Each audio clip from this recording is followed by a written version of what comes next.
സംവരണം എന്ന് പറയുന്നത് ഈ എല്ലാവർക്കും ജോലി കൊടുക്കാനുള്ള ഒരു പരിപാടിയല്ല. നമ്മുടെ സുപ്രീം കോടതിയും പറഞ്ഞിട്ടുണ്ട്, it's not a fundamental right. രാജ്യസഭയിൽ സംവരണം വ്യവസ്ഥ ചെയ്തിട്ടില്ല. അതുകൊണ്ട് തന്നെ ഇപ്പം നിലവിൽ രാജ്യസഭയിൽ പട്ടികാധികാരും ഇല്ല. അപ്പം നാം മനസ്സിലാക്കേണ്ടത് 10 വർഷ കാലാവധി എന്നുള്ളത് ഇതുമായി ബന്ധപ്പെട്ടല്ല. 10, 20, 30, 40, 50, 70, 75. 75 വർഷമായിട്ടും നമുക്കിതിൽ മാറ്റാൻ കഴിഞ്ഞില്ലെന്ന് മാത്രമല്ല, ഇത് കൂടി വന്ന് ഒരു ഹിന്ദു രാഷ്ട്രത്തിലേക്കാണ് നാം നീങ്ങുന്നത് എന്ന് പറയുമ്പോൾ താങ്കൾ യോജിക്കുന്നു? ഗാന്ധിജി അതാണ് വ്യക്തമായിട്ട് പറഞ്ഞത്. ഇവരൊന്നും ഭരിക്കാൻ കൊള്ളില്ല, ഇവരെ ഒന്നും ഇതിനകത്ത് കയറ്റാൻ കൊള്ളില്ല എന്ന് പറയുന്ന അവസ്ഥ മാറണം. They are hiding the truths എന്ന്. കാരണം വസ്തുതകൾ പുറത്തു വന്നു കഴിഞ്ഞാൽ ഇത് ശക്തമായ ചോദ്യം ചെയ്യും. ഇതെല്ലാം കൂടെ ഒരു സംവരണത്തിൽ കൂടെ പരിഹരിക്കാമെന്ന് വിചാരിച്ചാൽ നടക്കില്ല.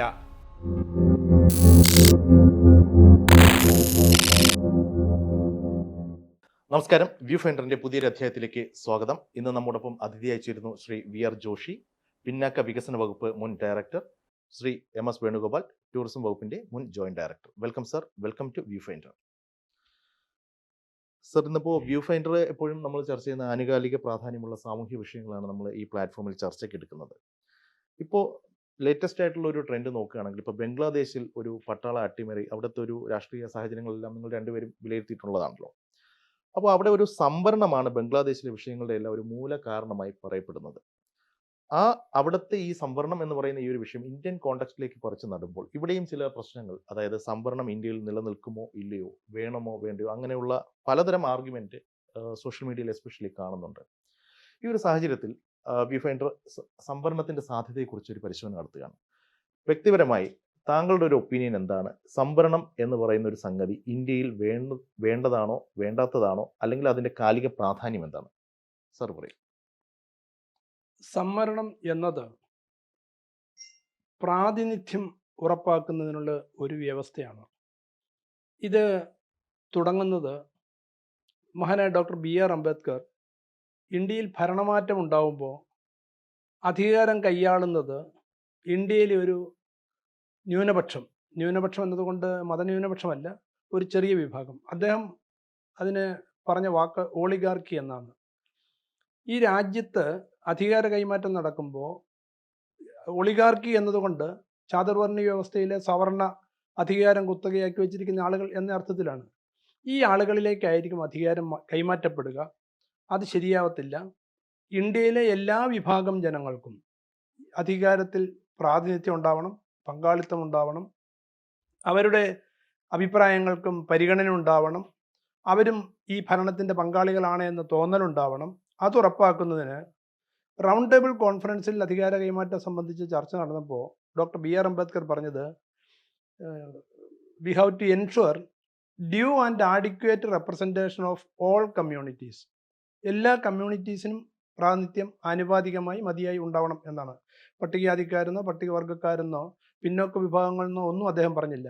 അതിന് കാരണം politically India union of states ആയി മാറുമെങ്കിലും socially India union of communities ആണ്. അതിൻ്റെ തുടർച്ചയായിട്ടാണ് യഥാർത്ഥത്തിൽ ഇന്ത്യൻ ഭരണഘടനയുടെ ആർട്ടിക്കിൾ 16(4) സംവരണം വ്യവസ്ഥ ചെയ്യുന്നത്.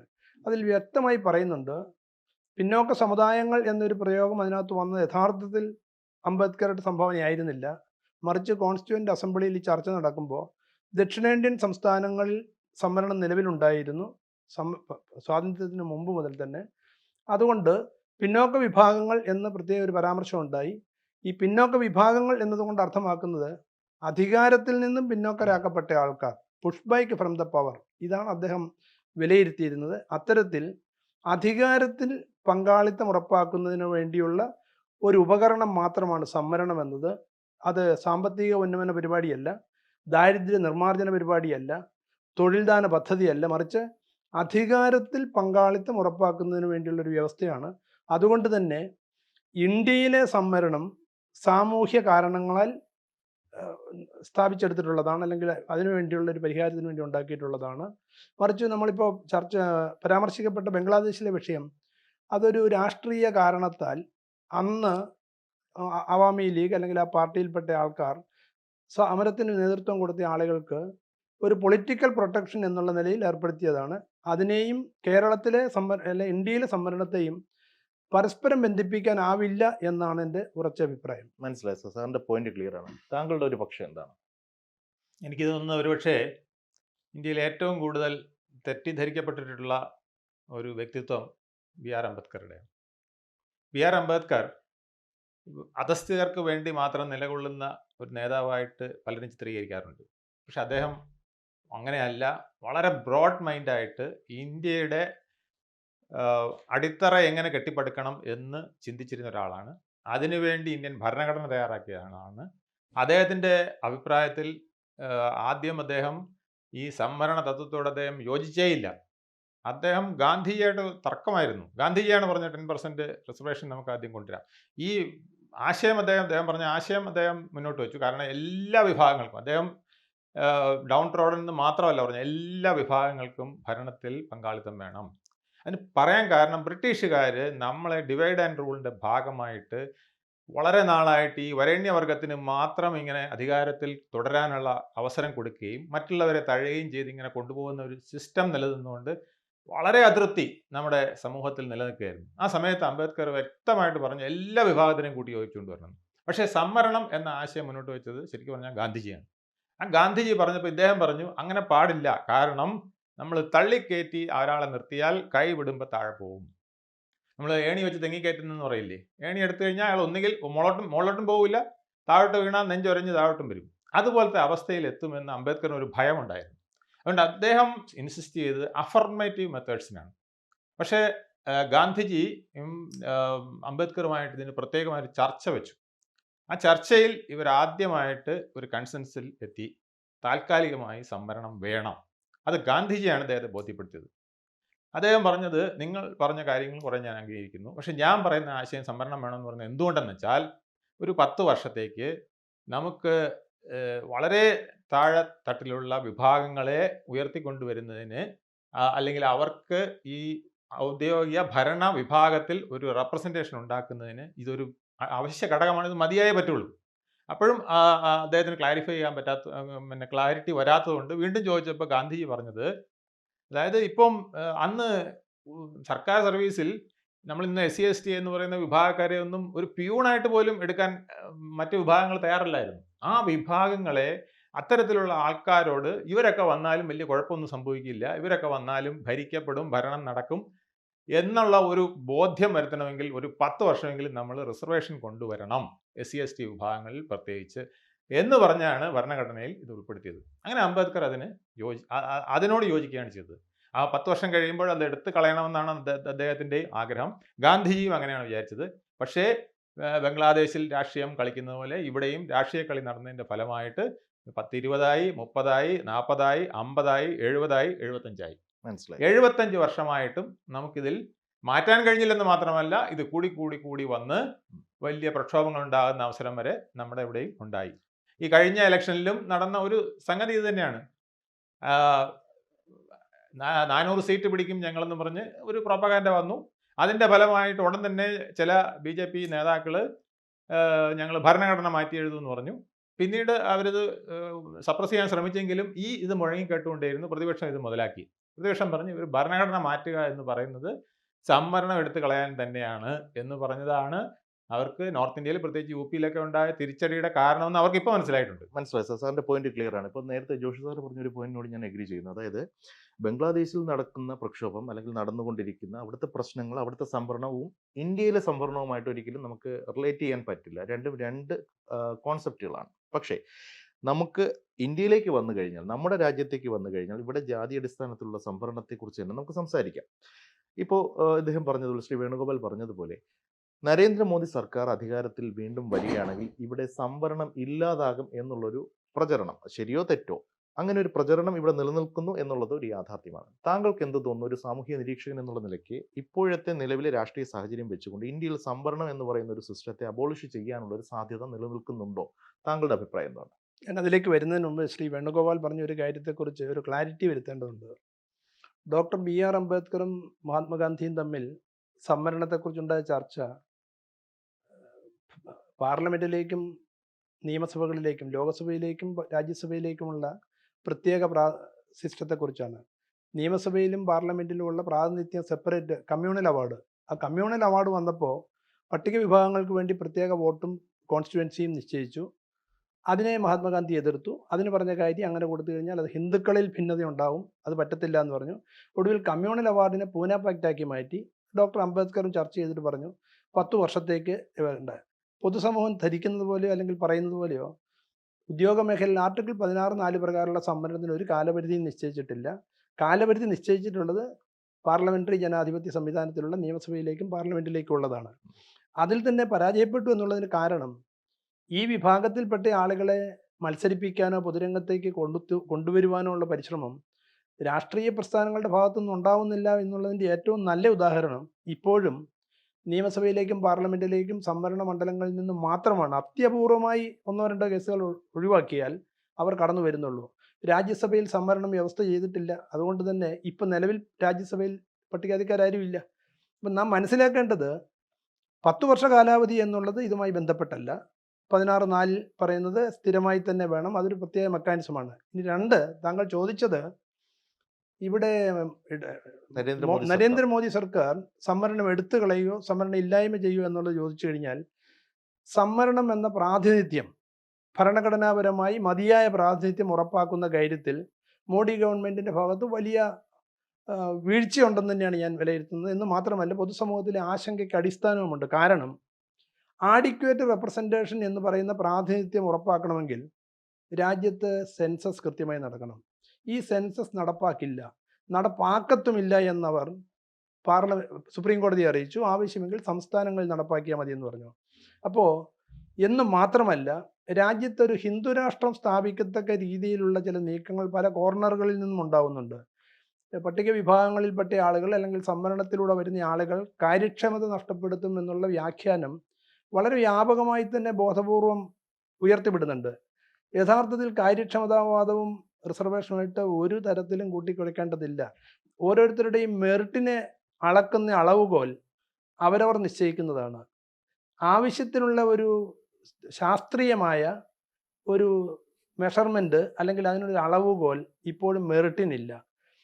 ആളുകളുടെ മെറിറ്റ് ഇളക്കുന്നത് ഇപ്പം മരം കയറ്റത്തിൽ മിടുക്കാനാണോ എന്ന് ചോദിച്ചു കഴിഞ്ഞാൽ ഒരുപക്ഷെ മരത്തിൽ കയറുന്ന ആളുകൾക്കായിരിക്കും അവർക്ക് കഴിവ് കൂടുതലുണ്ടാവുക. വനത്തിൽ എത്ര മൃഗങ്ങളുണ്ട് പക്ഷികളുണ്ട് എന്ന് ചോദിച്ചാൽ ഒരുപക്ഷെ ആദിവാസികളായിരിക്കും കൂടുതൽ വ്യക്തതയോടെ മറുപടി പറയുക. പട്ടണ പ്രദേശങ്ങളിലോ അല്ലെങ്കിൽ സ്കൂളുകളിലോ റെസിഡൻഷ്യൽ സ്കൂളുകളിലോ പഠിക്കുന്ന ആളുകൾക്ക് ഉണ്ടാവത്തില്ല. അതുകൊണ്ട് നമ്മുടെ മെറിറ്റ് സിദ്ധാന്തം ശരിയല്ല, കഴിവ് നഷ്ടപ്പെടുമെന്നുള്ളത് ശരിയല്ല. സംവരണം അട്ടിമറിക്കപ്പെടുമോ എന്നുള്ള ആശങ്കയ്ക്ക് തക്കതായ കാരണങ്ങളുണ്ട്. കാരണം ബേസിക്കലി സെൻസസ് എടുക്കാൻ തയ്യാറാവുന്നില്ല എന്നത് തന്നെയാണ് കാരണം. പ്രാതിനിധ്യത്തിന് വേണ്ടിയുള്ളതാണ് സംവരണം. ആ പ്രാതിനിധ്യം എത്ര ഉണ്ട് എന്നറിയുന്നതിന് ആവശ്യമായ ഒരു സംവിധാനവും സ്വീകരിക്കുവാൻ സർക്കാർ തയ്യാറാവുന്നില്ല. അതുകൊണ്ട് തന്നെ ആശങ്കയുണ്ടെന്ന് മാത്രമല്ല, ഈ സർക്കാർ അതിനെതിരായ നിലപാടെടുക്കുമെന്ന് പറയുന്നതിന് കാരണം ഹിന്ദുരാഷ്ട്ര സ്ഥാപനമാണ്, ചാതുർവർണ്ണി വ്യവസ്ഥയുടെ പുനഃസ്ഥാപനമാണ്. നമ്മുടെ കോടതികളിലും മറ്റും ഉണ്ടാകുന്ന പല വിധികൾ പോലും ഭരണഘടനാ വിദഗ്ധനായ ഡോക്ടർ മോഹൻ ഗോപാൽ സൂചിപ്പിക്കുന്നത് പോലെ കോൺസ്റ്റിറ്റ്യൂഷണലിസ്റ്റ് ജഡ്ജസിന് പകരം തിയോക്രാറ്റിക് ജഡ്ജസ് ആണ് ഉണ്ടാവുന്നത്. റീസെൻ്റ് ആയിട്ടുള്ള 1/8/24 പട്ടിക വിഭാഗങ്ങളുമായി ബന്ധപ്പെട്ട സബ് കാറ്റഗറൈസേഷനുമായി ബന്ധപ്പെട്ട കേസിൽ പോലും ഒരു ജഡ്ജി പരാമർശിക്കുന്നത് പുരാണങ്ങളെയും ഇതിഹാസങ്ങളെയും ഒക്കെയാണ്. നമുക്കൊരു ഭരണഘടന നിലവിലുണ്ട്. ആ ഭരണഘടനയുടെ അടിസ്ഥാനത്തിൽ എന്തെങ്കിലും സംശയങ്ങൾ ഉണ്ടായാൽ കോൺസ്റ്റിറ്റ്യൂവൻ്റ് അസംബ്ലി ഡിബേറ്റ്സ് ആണ് പരിശോധിക്കേണ്ടത്. അപ്പോൾ നിയമനിർമ്മാണ സഭയിൽ എന്താണ് ഉണ്ടായത് എന്ന് മനസ്സിലാക്കുന്നതിന് അത് പരിശോധിക്കുന്നതിന് പകരം മറ്റു തരത്തിലുള്ള കാര്യങ്ങൾ പരിശോധിക്കുന്നത് ചാതുർവർണ്ണി വ്യവസ്ഥ നിലനിന്നിരുന്ന ഒരു രാജ്യത്ത് അത് വീണ്ടും അരക്കിട്ടുറപ്പിക്കുവാനുള്ള ശ്രമങ്ങളുടെ ഭാഗമാണ്. അതുകൊണ്ട് തന്നെ ആളുകളിൽ ആശങ്കയുണ്ട്, സംവരണം അട്ടിമറിക്കപ്പെടുമോ എന്നുള്ള സംശയമുണ്ട്. ഈ സംവരണം എന്ന പദം പറയുമ്പോഴൊക്കെ നാം തിരിച്ചറിയേണ്ടത് പ്രാതിനിധ്യം ഇല്ലാതാകുക എന്നുള്ളതിനെക്കുറിച്ചാണ്. പ്രാതിനിധ്യം പലപ്പോഴും ഇല്ല, അതുകൊണ്ടാണ് ആശങ്ക നിലനിൽക്കുന്നത്. മനസ്സിലായി, സാറിന്റെ പോയിന്റ് ക്ലിയർ ആണ്. ശ്രീ വേണുഗോപാൽ, താങ്കളോട് ഒരു ചോദ്യം. ജോഷി സാർ പറഞ്ഞൊരു കാര്യം എന്ന് വെച്ച് കഴിഞ്ഞാൽ ഇവിടെ ഒരു ഹിന്ദു രാഷ്ട്രത്തിലേക്കാണ് നാം നീങ്ങുന്നത് എന്ന് പറയുന്നത് താങ്കൾ യോജിക്കുന്നു? ഞാൻ BJP യുടെ ഒരു വക്താവല്ല, അതിൻ്റെ ഒരു ആശയത്തോട് പിന്നിൽ നിൽക്കുന്ന ആളുമല്ല. പക്ഷേ എങ്കിലും ഞാൻ ഒരു കാര്യം ഉറപ്പിച്ച് പറയാം, ഇന്ത്യ ഒരിക്കലും ഒരു ഹിന്ദു രാഷ്ട്രമാക്കി മാറ്റുക സാധ്യമല്ല. എന്തുകൊണ്ട്? കാരണം ഇന്ത്യ എന്ന് പറയുന്നത് വിവിധ ജാതി, ഞാൻ റെസിഡൻസ് അസോസിയേഷൻ പ്രവർത്തനമാണ്. ഞാൻ ജില്ലയിൽ പ്രവർത്തിക്കുന്നു, സംസ്ഥാനത്ത് പ്രവർത്തിക്കുന്നു, ദേശീയ തലത്തിൽ പ്രവർത്തിക്കുന്നു. റെസിഡൻസ് അസോസിയേഷൻ്റെ ഒരു ഫെഡറേഷൻ ഞങ്ങൾ ദേശീയ തലത്തിൽ പോലും ഉണ്ട്. 8 സംസ്ഥാനങ്ങളിലും ഒരു 6-7 യൂണിയൻ 4-5 യൂണിയൻ ടെറിട്ടറിയിലുള്ള ഒരു പ്രസ്ഥാനമാണ്. ഞാൻ കണ്ടിട്ടുള്ള ഒരു കാര്യം, അവിടെ നിന്നൊക്കെ വരുന്ന റെപ്രസെൻറ്റേഷൻ എന്ന് പറഞ്ഞാൽ വിവിധ ജാതിക്കാരുടെ, വിവിധ മതക്കാരുടെ ഇതൊന്നും തമ്മിൽ നമുക്ക് ഒരൊറ്റ ശൃംഖലയിൽ പെട്ടെന്ന് കോർത്ത് കൊണ്ടുപോകാൻ പറ്റുന്നില്ല. അത് മാത്രമല്ല, നമ്മുടെ മുസ്ലിം പോപ്പുലേഷൻ തന്നെ എടുത്തു കഴിഞ്ഞാൽ ഏതാണ്ട് 20% മുകളിൽ വരികയാണ്. 22% മുസ്ലിം പോപ്പുലേഷൻ തന്നെയാണ്. എന്ന് പറഞ്ഞാൽ നിസ്സാരമല്ല. ഏതാണ്ട് 30 കോടിക്ക് അടുപ്പിച്ചാണ് ആ ജനത വരുന്നത്. അപ്പോൾ അവരെയൊക്കെ ആരെയും സപ്രസ് ചെയ്യുക മോഡേൺ യുഗത്തിൽ സാധ്യമല്ല. അവിടെ എവിടെ ചെയ്തിട്ടുണ്ടോ അവിടെ എല്ലാം നശിച്ചിട്ടുമുണ്ട്. അതുകൊണ്ട് നമുക്കങ്ങനെ ഒരു ഹിന്ദു രാഷ്ട്രം എന്ന് പറയുന്നത് പൂർണ്ണമായും നടപ്പിലാക്കാൻ കഴിയുമെന്ന് ഞാൻ വിശ്വസിക്കുന്നില്ല. പക്ഷേ ആ എലിമെൻറ്റ്സ് കൂടുതലുള്ള എന്തെങ്കിലും അവർക്ക് പിന്നെ കൂടുതൽ പ്രാമുഖ്യമുള്ള ചില സംവിധാനങ്ങൾ വന്നുകൂടായികയില്ല. അതിൻ്റെ പ്രധാന കാരണം നമ്മുടെ പൊളിറ്റിക്കൽ ഡിസിഷൻസിൽ ഉണ്ടാകുന്ന മണ്ടത്തരങ്ങളാണ്. എവിടെയൊക്കെയാണോ പാർഷ്യാലിറ്റി കാണിക്കുന്നത്, എവിടെയൊക്കെയാണോ വിവേചനം കാണിക്കുന്നത്, എവിടെയൊക്കെയാണോ ആരെയെങ്കിലും ഒറ്റപ്പെടുത്താൻ ശ്രമിക്കുന്നത്, എവിടെയെങ്കിലും ആരെ കോർണറൈസ് ചെയ്യാൻ ശ്രമിക്കുന്നു, അവിടെ തീർച്ചയായിട്ടും ഒരു റിവോൾട്ട് വന്നിട്ട് നമ്മൾ ഉദ്ദേശിക്കാത്ത ഒരു പൊളിറ്റിക്കൽ ബാക്ക്ഗ്രൗണ്ട് അവിടെ ഉണ്ടാവും. ആ ബാക്ക്ഗ്രൗണ്ട് ഇന്ത്യയിൽ ഉണ്ടായാൽ അതിൻ്റെ കാരണം നമ്മുടെ 75 വർഷത്തെ ഭരണത്തിൽ വന്നിട്ടുള്ള വലിയ അപാകതകളാണ്. നമ്മളെ ഒന്നിച്ച് നിർത്തുന്നതിന് പകരം ഡിവൈഡ് ചെയ്യുന്നതിനാണ് ശ്രമിച്ചിട്ടുള്ളത്. ഈ സംവരണം പോലും അതിനാണ് ഉപയോഗിച്ചിട്ടുള്ളത്. സാർ ഒരു മിനിറ്റ്, ഇതിൽ സാറിൻ്റെ പോയിന്റ് ക്ലിയർ ആണ്. അതിലൊരു ആഡ് ഓൺ ആയിട്ട് ഒരു കാര്യം കൂടെ ചോദിച്ചിട്ടുണ്ട്. ഇപ്പം നേരത്തെ ജോഷി സാർ പറഞ്ഞ ഒരു ഫാക്ടറുണ്ട്, സംവരണവും മെരിറ്റും. ഇത് രണ്ടും എന്താ പറയുക, ഇവ തമ്മിലുള്ളൊരു അനുപാതം അതിനെ എങ്ങനെ കാണുന്നു? അതായത് സംവരണം നടപ്പിലാക്കുന്നത് മൂലം മെരിറ്റിൽ എന്തെങ്കിലും പോരായ്മകൾ സംഭവിക്കുന്നുണ്ടോ? അങ്ങനെ പറയാൻ പറ്റില്ല എന്നുള്ളതാണ് ജോഷി സാർ പറയുന്നത്. താങ്കളുടെ ഒരു പക്ഷം എന്താണ്? പൂർണ്ണമായും പിന്നെ ബഹുമാനത്തോടു കൂടി ഞാൻ ജോഷി സാറിൻ്റെ ആ പോയിന്റിനെ യോജിക്കുകയാണ്. എന്താണ്? കാരണം പല സ്റ്റഡികൾ നടത്തിയിട്ടുണ്ട്. ആ സ്റ്റഡികളിലെല്ലാം വ്യക്തമായിട്ടുള്ളത് കാരണം നമ്മൾ മാർക്ക് എൻട്രി ലെവലിലെ മാർക്ക് കുറച്ച് കൊടുക്കുന്നു, പെർസെൻറ്റേജ് കുറച്ച് കൊടുക്കുന്നു, ഏജ് കുറച്ച് കൊടുക്കുന്നു, ക്വാളിഫിക്കേഷൻ കുറച്ച് കൊടുക്കുന്നു, മെറിറ്റിൻ്റെ ഡിഫറൻസ് കുറച്ച് കൊടുത്തിട്ട് ഒരു ടീമിനെ കൊണ്ടുവന്ന് മറ്റേ ടീമിൻ്റെ കൂടെ ഇടുമ്പോൾ തീർച്ചയായിട്ടും അവിടെ ഒരു മെറിറ്റ് ഡിഫറൻസ് ഉണ്ടാകും. അത് നമ്മൾ ഈ സാർ പറഞ്ഞ പോലെ നമ്മൾ ഇവരെ നിർത്തി ഓടിക്കുകയാണെങ്കിൽ മനസ്സിലാവും. പക്ഷേ ഈ മെൻ്റൽ ഇൻ്റലക്ച്വൽ കാര്യങ്ങൾ നമുക്ക് അങ്ങനെ ജഡ്ജ് ചെയ്യാൻ പറ്റില്ല. പക്ഷേ അവരുടെ പെർഫോമൻസ് വഴി നമുക്ക് ജഡ്ജ് ചെയ്യാൻ പറ്റും. അദ്ദേഹം സർക്കാർ ഉദ്യോഗസ്ഥത്തിലിരുന്നാണ്, ഞാനും സർക്കാർ ഉദ്യോഗത്തിലിരുന്നതാണ്. ഞങ്ങൾക്ക് വ്യക്തമായിട്ടറിയാം എവിടെയൊക്കെ വീക്ക്നെസ് വരുന്നുണ്ട്, ആ വീക്ക്നെസ് എന്താണെന്നുള്ളത്. പക്ഷേ ആ വീക്ക്നെസ് ഉള്ളതുകൊണ്ട് ഇത് പാടില്ല എന്ന് പറയുന്നില്ല. കാരണം അങ്ങനെയുള്ള വീക്ക്നെസ് ഉള്ളതിനെ നമ്മൾ കറക്റ്റ് ചെയ്തുകൊണ്ട് വരേണ്ടതാണ്. അതാണ് ഞാൻ പറഞ്ഞ അഫർമേറ്റീവ് മെത്തേഡ്സ് എന്ന് പറയുന്നത്. അത് അംബേദ്കർ വളരെ കൃത്യമായിട്ട് പറഞ്ഞിട്ടുണ്ട്. ഇത് സംവരണം എന്ന് പറഞ്ഞാൽ, സാറും അത് പറഞ്ഞു, സംവരണം എന്ന് പറയുന്നത് ഈ എല്ലാവർക്കും ജോലി കൊടുക്കാനുള്ള ഒരു പരിപാടിയല്ല. നമ്മുടെ സുപ്രീം കോടതിയും പറഞ്ഞിട്ടുണ്ട്, it's not a fundamental right. അത് പലരും ഫണ്ടമെന്റൽ റൈറ്റ് ആണെന്ന് പറഞ്ഞാൽ അവിടെ ചെന്നുമ്പോൾ ഫണ്ടമെന്റൽ റൈറ്റേ അല്ല. ഇത് നമ്മൾ കൊടുക്കുന്ന ഒരു ആനുകൂല്യമാണ്. ആ ആനുകൂല്യം ഈ റെപ്രസെൻറ്റേഷൻ ഉണ്ടാക്കി നമുക്കൊരു ഇക്വാളിറ്റി കൊണ്ടുവരിക എന്നുള്ളത് തന്നെയാണ്. ഇവർ വിചാരിച്ചാൽ ഇവരിവിടെ വന്നാൽ ഭരണം നടക്കില്ല, ഇവരിവിടെ കയറിപ്പോയാൽ എല്ലാം തകർന്നു പോകും എന്നുള്ളൊരു അഭിപ്രായമുണ്ട്. ആ അഭിപ്രായത്തോട് ഞാൻ യോജിക്കുന്നില്ല. പക്ഷേ അവരെ എങ്ങനെ ട്രെയിൻ ചെയ്ത് കൊണ്ടുവരണം, അവരെ എങ്ങനെ മുഖ്യധാരയിലേക്ക് എത്തിക്കണം എന്നുള്ള ഒരു പ്രശ്നം ഇപ്പോഴും നിൽക്കുകയാണ്. ഇപ്പോഴും പലരും ചെയ്യുന്നതെന്നറിയാമോ? ഈ സർക്കാർ പോസ്റ്റിലേക്ക് ഇയാളെ തള്ളിക്കയറ്റാൻ വേണ്ടിയിട്ട് പല വിധത്തിലുള്ള മെത്തേഡുകൾ ചെയ്യുകയാണ്. ആ മെത്തേഡുകൾ ശരിയല്ല. ഇപ്പം നമ്മുടെ കേരളത്തിൽ തന്നെ ചെയ്തിട്ടുള്ളത് എന്താ അറിയാമോ? ഈ വിദ്യാഭ്യാസ വകുപ്പ് മുസ്ലിം ലീഗ് ഭരിച്ചിരുന്ന കാലഘട്ടങ്ങളിൽ എല്ലാം അവർ ഓൾ പ്രൊമോഷനും പിന്നെ മാർക്ക് നോക്കാതിരിക്കുകയും മിനിമം മാർക്കിൻ്റെ വ്യവസ്ഥകളും ഒക്കെ തട്ടിക്കളയാണ് ചെയ്തത്. എന്തുകൊണ്ടെന്നറിയാമോ? മുസ്ലിം കമ്മ്യൂണിറ്റിയിൽ 10ാം ക്ലാസ് പാസ്സായവരും മറ്റ് അതിന് മുകളിലോട്ട് യോഗ്യതയുള്ളവരും അക്കാലങ്ങളിൽ കുറവായിരുന്നു. ഇന്നല്ല ഞാൻ പറയുന്നത്, ഒരു 30 വർഷം മുമ്പ് വരെ ആ കാലത്തിൽ വളരെ കുറവായിരുന്നു. പക്ഷേ ഇന്ന് ഏറ്റവും നല്ല വിദ്യാഭ്യാസം ഇല്ല മലപ്പുറം ജില്ലയാണ്. ഏറ്റവും കൂടുതൽ വിദ്യാഭ്യാസം ഉള്ളവരും അവിടെ നിന്നാണ്. പക്ഷേ അതിന് അവർ ഡയല്യൂട്ട് ചെയ്തു. ആ ഡയല്യൂട്ട് ചെയ്തതിൻ്റെ ഫലമായിട്ട് കേരളത്തിലെ വിദ്യാഭ്യാസ വ്യവസ്ഥയ്ക്ക് മൊത്തത്തിൽ കുഴപ്പം വന്നിട്ടുണ്ട്. അപ്പോൾ ഇങ്ങനെയുള്ള ചില അപാകതകൾ പൊളിറ്റിക്കലായിട്ട് എടുക്കുന്നതുകൊണ്ടാണ് ഈ പ്രശ്നം. മനസ്സിലായി സാർ. പൊളിറ്റിക്കലായിട്ട് നമ്മൾ എന്ത് ഒരു വിഭാഗത്തിന് വേണ്ടി ചെയ്യുന്നോ അത് മറ്റൊരു വിഭാഗത്തിന് ദോഷമായി വരും. ഇനി ഒരു കാര്യം കൂടെ പറഞ്ഞോട്ടെ, അംബേദ്കർ വ്യക്തമായിട്ട് പറഞ്ഞിട്ടുണ്ട്, ഭരണഘടനാ മൂല്യങ്ങൾ എന്ന് തകർക്കപ്പെടുന്നോ അന്ന് ഞാൻ ഈ ഭരണഘടന കത്തിക്കുമെന്ന് പറഞ്ഞു. കാരണം അത്രയ്ക്ക് ബേസിക് ആയിട്ടുള്ള ചില കാര്യങ്ങൾ അതിനകത്തുണ്ട്. അത് തകർത്താൽ പോയി, ഇന്ത്യ നിൽക്കില്ല. അത് അദ്ദേഹത്തിന് പൂർണ്ണമായും ബോധ്യമുണ്ട്. അതുകൊണ്ടാണ് അദ്ദേഹം അത് പറഞ്ഞത്. മനസ്സിലായി സാർ. ജോഷി സാറിനോട് ഒരു ചോദ്യം ചോദിച്ചോട്ടെ. ഇദ്ദേഹം പറഞ്ഞ ആ ഒരു മെരിറ്റിന്റെ ഒരു വാദം, അതിനൊരു മറുവശം ഉണ്ടാവുമല്ലോ താങ്കൾക്ക് പറയാൻ, എന്താണ്? തീർച്ചയായിട്ടും നമ്മൾ ഈ അടിസ്ഥാനപരമായ കാര്യങ്ങളെ മനസ്സിലാക്കാതെയാണ് മെറിറ്റിനെ കുറിച്ച് ആദ്യം തന്നെ സംസാരിക്കുന്നത്. ആദിവാസി മേഖലയിൽ നിന്നുള്ള കാടും തോടും ഒക്കെ കടന്ന് ഓടിപ്പാഞ്ഞ് പള്ളിക്കൂടത്തിൽ വന്നിട്ട് പഠിച്ചിട്ട് പോകുന്ന വിദ്യാർത്ഥിയും എല്ലാ സുഖ സൗകര്യങ്ങളോടും കൂടി മാതാപിതാക്കളും അതിൻ്റെ പൂർവികരായിട്ടുള്ള ആൾക്കാരും വിദ്യയുടെ എല്ലാ ഗുണങ്ങളും മനസ്സിലാക്കി കുട്ടികളെ പഠിച്ച് പരിശീലിപ്പിച്ച് അറിയാൻ മേലാത്തത് പറഞ്ഞു കൊടുത്ത് ഇല്ലാത്തത് ഗൂഗിൾ സെർച്ച് ചെയ്ത് പാവപ്പെട്ട ആദിവാസി മേഖലകളിലോ ഉയർന്ന ഹിൽ ഏരിയകളിലോ ഒന്നും വൈദ്യുതി പോലും ഉണ്ടാവത്തില്ല. ഈ കുട്ടികളെയെല്ലാം ഒന്നിച്ച് പരീക്ഷ എഴുതിച്ചിട്ട് ആരാണ് മിടുക്കരെ എന്ന് കണ്ടെത്താൻ ശ്രമിച്ചു കഴിഞ്ഞാൽ പലപ്പോഴും ഒരു സൗകര്യവും കിട്ടാത്ത ആളുകളായിരിക്കും പ്രതിസന്ധികളെയും പ്രതിബന്ധങ്ങളെയും നേരിടുവാനും അഡ്മിനിസ്ട്രേഷനിൽ ഏറ്റവും പ്രാപ്തരായി വരുന്നു. ഒരു ചെറിയ ഉദാഹരണം കൂടി ഞാനിവിടെ സൂചിപ്പിക്കാം. നമ്മൾക്ക് കേരള സിവിൽ സർവീസിൽ ഓൾ ഇന്ത്യ സിവിൽ സർവീസിൽ ഒരു ഉദ്യോഗസ്ഥൻ ഉണ്ട്. അദ്ദേഹം 10ാം ക്ലാസ്സിൽ ഫസ്റ്റ് റാങ്കാണ്, പ്രീ ഡിഗ്രി ഫസ്റ്റ് റാങ്കാണ്, അന്ന് പ്രീ ഡിഗ്രി ആയിരുന്നു, IIT ഫസ്റ്റ് റാങ്കാണ്, സിവിൽ സർവീസിൽ ഫസ്റ്റ് റാങ്കാണ്. നമ്മുടെ അനുഭവം സിവിൽ സർവീസിൽ ഒരു തസ്തികയിലും അദ്ദേഹത്തിന് തുടർച്ചയായി ഇരിക്കാൻ കഴിഞ്ഞിട്ടില്ല. അദ്ദേഹത്തിൻ്റെ ഒരു എഫിഷ്യൻസിയും അവിടെ ബോധ്യപ്പെടുത്താൻ കഴിഞ്ഞിട്ടില്ല. 10ാം ക്ലാസ് തോറ്റ് ജയിച്ച ഒരു IPS ഓഫീസറുണ്ട്. ഈ IPS ഓഫീസർ കേരളത്തിലെ ഏറ്റവും പ്രഗത്ഭനായ ഒരു പോലീസ് ഓഫീസറായിട്ടാണ് ബോധ്യപ്പെട്ടിട്ടുള്ളത്. നമ്മുടെ മെറിറ്റിൻ്റെ അളവുകോല് ഒട്ടും ശരിയല്ല. 2, ഈ ആളുകളെയൊക്കെ നമ്മൾ ഉയർത്തിക്കൊണ്ടുവരാനാണ് കൊടുക്കുന്നത്, അല്ലെങ്കിൽ അവർക്ക് ചെയ്യാനാണ് എന്ന് പറയുന്നതല്ല. ഇതെന്ത് സംഭവിച്ചു എന്ന് വെച്ച് കഴിഞ്ഞാൽ അതിൽ ശ്രീ വേണുഗോപാൽ പറഞ്ഞ ഒരു കാര്യമുണ്ട്. ഇന്ത്യൻ ഭരണഘടനയിൽ പറയുന്ന ഒരു അടിസ്ഥാന കാര്യങ്ങളും നടപ്പാക്കുവാൻ ഭരണം കൈയാളിയ ആൾക്കാർ ശ്രമിച്ചില്ല. താങ്കളിപ്പോൾ മുസ്ലിം സമുദായത്തെക്കുറിച്ച് പറഞ്ഞു.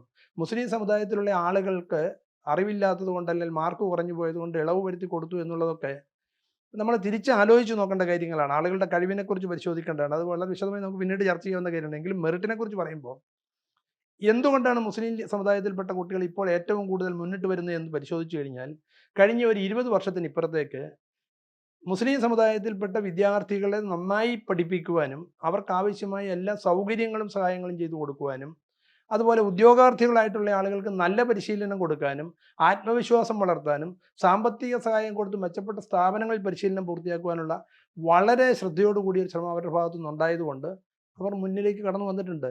അതിൻ്റെ കാരണം എന്താണ്? അവസരങ്ങൾ ലഭിക്കാത്തത് കൊണ്ടും സൗകര്യങ്ങൾ ലഭിക്കാത്തത് കൊണ്ടും ആളുകൾക്ക് മെറിറ്റ് ഇല്ലാതായി പോയതാണ്. അതൊരു വശം. രണ്ടാമത് വീണ്ടും എനിക്ക് ശ്രീ വേണുഗോപാൽ സൂചിപ്പിച്ച ഡോക്ടർ അംബേദ്കറുടെയും ബാക്കി കാര്യങ്ങളും നമ്മൾ 2 കാര്യം പരിശോധിക്കുന്ന സ്വാതന്ത്ര്യദിനം കൂടിയാണ് നമ്മൾ ചർച്ച ചെയ്യുന്ന ദിവസം. ഇന്ത്യൻ ഭരണഘടനയുടെ ആർട്ടിക്കിൾ 46 പറയുന്നത് ഇന്ത്യയിലെ ഏറ്റവും ദുർബലരായിട്ടുള്ള ആളുകൾ വിശേഷിച്ച് especially scheduled caste and scheduled tribes, മറ്റ് പിന്നോക്ക വിഭാഗങ്ങൾ, ഇവർക്ക് വിദ്യാഭ്യാസ മേഖലയിൽ, സാമ്പത്തിക മേഖലയിൽ, മറ്റെല്ലാ മേഖലകളിലും ഉണ്ടാവുന്ന ദൗർബല്യങ്ങളും ബുദ്ധിമുട്ടുകളും പരിഹരിക്കുന്നതിന് ബോധപൂർവമായ പരിശ്രമം ഉണ്ടാവണമെന്ന് ഇന്ത്യൻ ഭരണഘടന ആർട്ടിക്കിൾ 46 പറയുന്നുണ്ട്. ആ 46 ആർട്ടിക്കിൾ ഉപയോഗിച്ചാണ് 103ാം ഭരണഘടനാ ഭേദഗതി നിയമത്തിന് രൂപം കൊടുത്തത്. ആ രൂപം കൊടുത്ത ഭരണഘടനാ വ്യവസ്ഥയിൽ 103ാം ഭേദഗതി നിയമത്തിൽ 46 പറയുന്ന പ്രത്യേക പരിഗണന നൽകണം എന്ന് പറയുന്ന പട്ടികജാതി പട്ടികവർഗ വിഭാഗങ്ങളെയും OBCയെയും ഒഴിവാക്കിക്കൊണ്ടാണ് നിയമനിർമ്മാണം നടത്തിയത്. 2, ഇന്ത്യൻ ഭരണഘടന ആർട്ടിക്കിൾ 38 പറയുന്നത് പൗരന്മാർക്കിടയിലും സമുദായങ്ങൾക്കിടയിലുമുള്ള വരുമാനത്തിൻ്റെ കാര്യത്തിലുള്ള അന്തരം ലഘൂകരിക്കണം, മിനിമൈസ് ചെയ്യണം എന്നുള്ള വാക്കാണ്. ഒപ്പം അവസരങ്ങളുടെയും പദവികളുടെയും കാര്യത്തിലുള്ള അന്തരം ഇല്ലായ്മ ചെയ്യണം, എലിമിനേറ്റ് ചെയ്യണം എന്നാണ് പറയുന്നത്. ഈ 2 ഭരണഘടനാ വ്യവസ്ഥകളും നടപ്പാക്കുന്ന കാര്യത്തിൽ അധികാരം കൈകാര്യം ചെയ്ത ആളുകൾ ഒരു താല്പര്യവും കാണിച്ചില്ല എന്ന് മാത്രമല്ല, അധികാരം കുത്തകയാക്കി വെച്ചിട്ട് ആളുകളെ, സ്വന്തം ആൾക്കാരെ സ്വയം ഏതെങ്കിലും തരത്തിൽ ഉയർത്തിക്കൊണ്ടുവരുവാനും അധികാരം കൈമാറാനുമുള്ള പരമ്പരാഗതമായ ഒരു നീക്കമാണ്. ഒരു പോയിന്റൂടെ ഞാൻ ചർച്ച ചെയ്യാനും പ്രേക്ഷകർ മനസ്സിലാക്കാൻ വേണ്ടി, 36 ജഡ്ജിമാരുള്ള ഇന്ത്യയുടെ സുപ്രീം കോടതിയിലെ ജഡ്ജിമാരുടെ കണക്ക് പരിശോധിച്ചാൽ അതിൽ 60% ആളുകൾ പരമ്പരാഗതമായി മക്കൾ അല്ലെങ്കിൽ സഹോദരങ്ങൾ അല്ലെങ്കിൽ മരുമക്കൾ ഈ വിഭാഗത്തിൽപ്പെട്ട ആളുകൾ വരുന്നുണ്ട്. എന്തുകൊണ്ട് വരുന്നു എന്ന് ചോദിച്ചാൽ നമ്മുടെ സംവിധാനങ്ങളുടെ പോരായ്മ എന്ന് ഞാൻ പറയത്തുള്ളൂ. കാരണം അർഹതപ്പെട്ട അവസരം ലഭിക്കേണ്ടതായ ആളുകൾക്ക് ആർട്ടിക്കിൾ 46 പറയുന്നതോ ആർട്ടിക്കിൾ 38 പറയുന്നതായ ഒരു കാര്യവും നടപ്പാക്കിയിട്ടില്ല. ഇങ്ങനെ ഭരണഘടന വ്യവസ്ഥ ചെയ്യുന്ന ഏറ്റവും മർമ്മപ്രധാനമായ കാര്യങ്ങൾ നടപ്പാക്കാതിരുന്നിട്ട് ഇന്ന് നാട്ടിലുണ്ടാകുന്ന പ്രശ്നങ്ങൾക്കെല്ലാം കാരണം മറ്റെന്തെങ്കിലുമാണെന്ന് സൂചിപ്പിച്ചു കഴിഞ്ഞാൽ ഭരണഘടന കൈകാര്യം ചെയ്ത ആളുകളുടെ ഭാഗത്തെ വീഴ്ചയാണ്, മറ്റൊരു പ്രശ്നവുമില്ല. ഇതാണ് എനിക്ക് പറയാം. സാറിൻ്റെ പോയിന്റ് ക്ലിയർ ആണ്. സാറിനോട് തന്നെ അടുത്തൊരു ചോദ്യം ചോദിക്കണം. അതായത് താങ്കൾ നേരത്തെ പറഞ്ഞതിൻ്റെ ഒരു എക്സ്റ്റൻഷൻ ആയിട്ടാണ്. അപ്പോൾ താങ്കൾ പറഞ്ഞു സംവരണം എന്ന് പറയുന്നത് ഒരു ദാരിദ്ര്യ നിർമ്മാർജ്ജന പദ്ധതിയല്ല.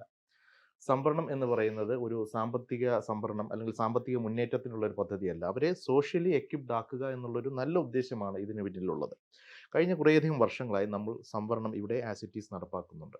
പക്ഷേ എത്രത്തോളം ഈ സോഷ്യൽ എൻഹാൻസ്മെൻറ്റ് സാമൂഹികമായി ഇവരെ ഉദ്ധരിക്കാൻ, പിന്നാക്കങ്ങളിൽ നിൽക്കുന്ന ആൾക്കാരെ ഉദ്ധരിക്കാനും അവരെ ഫോർഫ്രണ്ടിലേക്ക് കൊണ്ടുവരുവാനും ഈ സംവരണം എന്ന സംവിധാനത്തിലൂടെ നമ്മുടെ ഭരണഘടനയ്ക്ക് അല്ലെങ്കിൽ നമ്മുടെ രാജ്യത്തിന് സാധിച്ചിട്ടുണ്ട്? അതേക്കുറിച്ച് താങ്കളുടെ സംവരണത്തിലൂടെ കാര്യമായ പുരോഗതി ഉണ്ടായിട്ടുണ്ട് സമൂഹങ്ങൾക്കും സമുദായങ്ങൾക്കും. പക്ഷേ വേണ്ട വിധത്തിൽ ഇപ്പോഴും ആയിട്ടില്ല. അതിൻ്റെ ഒരു ഉദാഹരണം കൂടി ഇവിടെ പലപ്പോഴും ചർച്ച ചെയ്യുമ്പോൾ പറയാറുണ്ട്, 7 വർഷമായി അല്ല 70 വർഷമായി തുടരുന്ന സംവരണം ഇനിയും തുടരണമോ എന്നുള്ള കാര്യം. ഇന്ത്യയിലെ OBC വിഭാഗം, ഇന്ത്യയിലെ ഭൂരിപക്ഷം വരുന്ന ആളുകൾക്ക് സംവരണം എന്ന പ്രക്രിയയിലൂടെ പ്രാതിനിധ്യം ഉറപ്പാക്കാനുള്ള വ്യവസ്ഥ നടപ്പിലാവുന്നത് സ്വാതന്ത്ര്യം തേടി 46 വർഷത്തിന് ശേഷം, അല്ലെങ്കിൽ ഭരണഘടന നിലവിൽ വന്ന് 40 വർഷത്തിന് ശേഷം 1993 43 വർഷത്തിന് ശേഷം 93 മുതലാണ് അഖിലേന്ത്യാ അടിസ്ഥാനത്തിൽ OBC വിഭാഗത്തിനുള്ള പ്രാതിനിധ്യം ഉറപ്പാക്കുന്ന സംവരണം നടപ്പാക്കിയത്. OBC വിഭാഗത്തിന് മാത്രം. OBC വിഭാഗം ഇന്ത്യയിലെ ഭൂരിപക്ഷം വരുന്ന ആളുകൾക്ക്. എന്നിട്ട് ഇപ്പോഴും നിരവധിയായ തസ്തികകൾ പ്രാതിനിധ്യവുമായി ബന്ധപ്പെട്ട് പരിശോധിച്ചാൽ എത്തിയിട്ടില്ല. 7 പതിറ്റാണ്ടിലേറെ കാലമായി പട്ടിക വിഭാഗങ്ങൾക്ക് സംവരണം ഉണ്ടായിരിക്കുകയും IAS-ലേക്കും IPS-ലേക്കും പട്ടിക വിഭാഗക്കാർ നിയമിക്കപ്പെടുകയും ചെയ്തിട്ടും ഈ കേരളത്തിൻ്റെ ചീഫ് സെക്രട്ടറി സ്ഥാനത്തേക്ക് ഒരു പട്ടികജാതിക്കാരൻ നാളിതുവരെ കടന്നു വന്നിട്ടില്ല എന്ന് പറഞ്ഞാൽ എന്തുകൊണ്ടാണെന്ന് നമ്മൾ വിലയിരുത്തേണ്ടതുണ്ട്. സിവിൽ സർവീസിലേക്ക് നടക്കുന്ന റിക്രൂട്ട്മെൻറ്റ് അതിനകത്ത് ഒരു പ്രധാനപ്പെട്ട ഘടകമാണ്. ആകെ ഉണ്ടാവുന്ന ഒഴിവുകളിൽ ആദ്യത്തെ ഒരു 50% ഏറ്റവും ഉയർന്ന തസ്തികകളിലേക്ക് കടന്നു പോവുക. അതിനുശേഷമുള്ള തസ്തികകളിലായിരിക്കും ഇവർ കടന്നു വരിക. റിക്രൂട്ട്മെൻറ്റ് രീതി, മെറിറ്റ് നിശ്ചയിക്കൽ, ഇവയെല്ലാം പ്രധാനപ്പെട്ട ഘടകങ്ങൾ തന്നെയാണ്. അതുകൊണ്ട് ഇത് വിജയിച്ചോ എന്ന് ചോദിച്ചു കഴിഞ്ഞാൽ ഭാഗികമായി വിജയിച്ചുള്ളൂ. അത് ഫലപ്രദമായി പൂർണ്ണമായി വിജയിക്കത്തക്ക രൂപത്തിൽ നടപ്പാക്കണം എന്ന ചിന്ത ഭരിച്ച ഭരണാധികാരികൾക്ക് ഉണ്ടായിട്ടില്ല. അതാണ് അതിലെ ഏറ്റവും പ്രധാന ഒരു പോയിന്റ് ചേർത്ത്. താങ്കൾ ഇത് പറയുമ്പോഴും ഇതേ നാട്ടിൽ നമ്മൾ സംവരണത്തിന് വേണ്ടിയിട്ട് ഘോരഘോരം സമ്പാദിക്കുന്ന അല്ലെങ്കിൽ അതിൻ്റെ ആവശ്യകതയെക്കുറിച്ച് ആവർത്തിക്കുന്ന ഈ നാട്ടിൽ ഇതേ സംവിധാനത്തിൽ തന്നെയാണ് ഒരു പട്ടികജാതിക്കാരനായ ഉദ്യോഗസ്ഥൻ റിട്ടയർ ആകുന്ന ദിവസം അദ്ദേഹത്തിൻ്റെ ഓഫീസിൽ ചാണകവെള്ളം തെളിക്കുന്ന ഒരു സാഹചര്യമുണ്ട്. ഇത് പ്രബുദ്ധ കേരളത്തിലാണ് സംഭവിച്ചത്.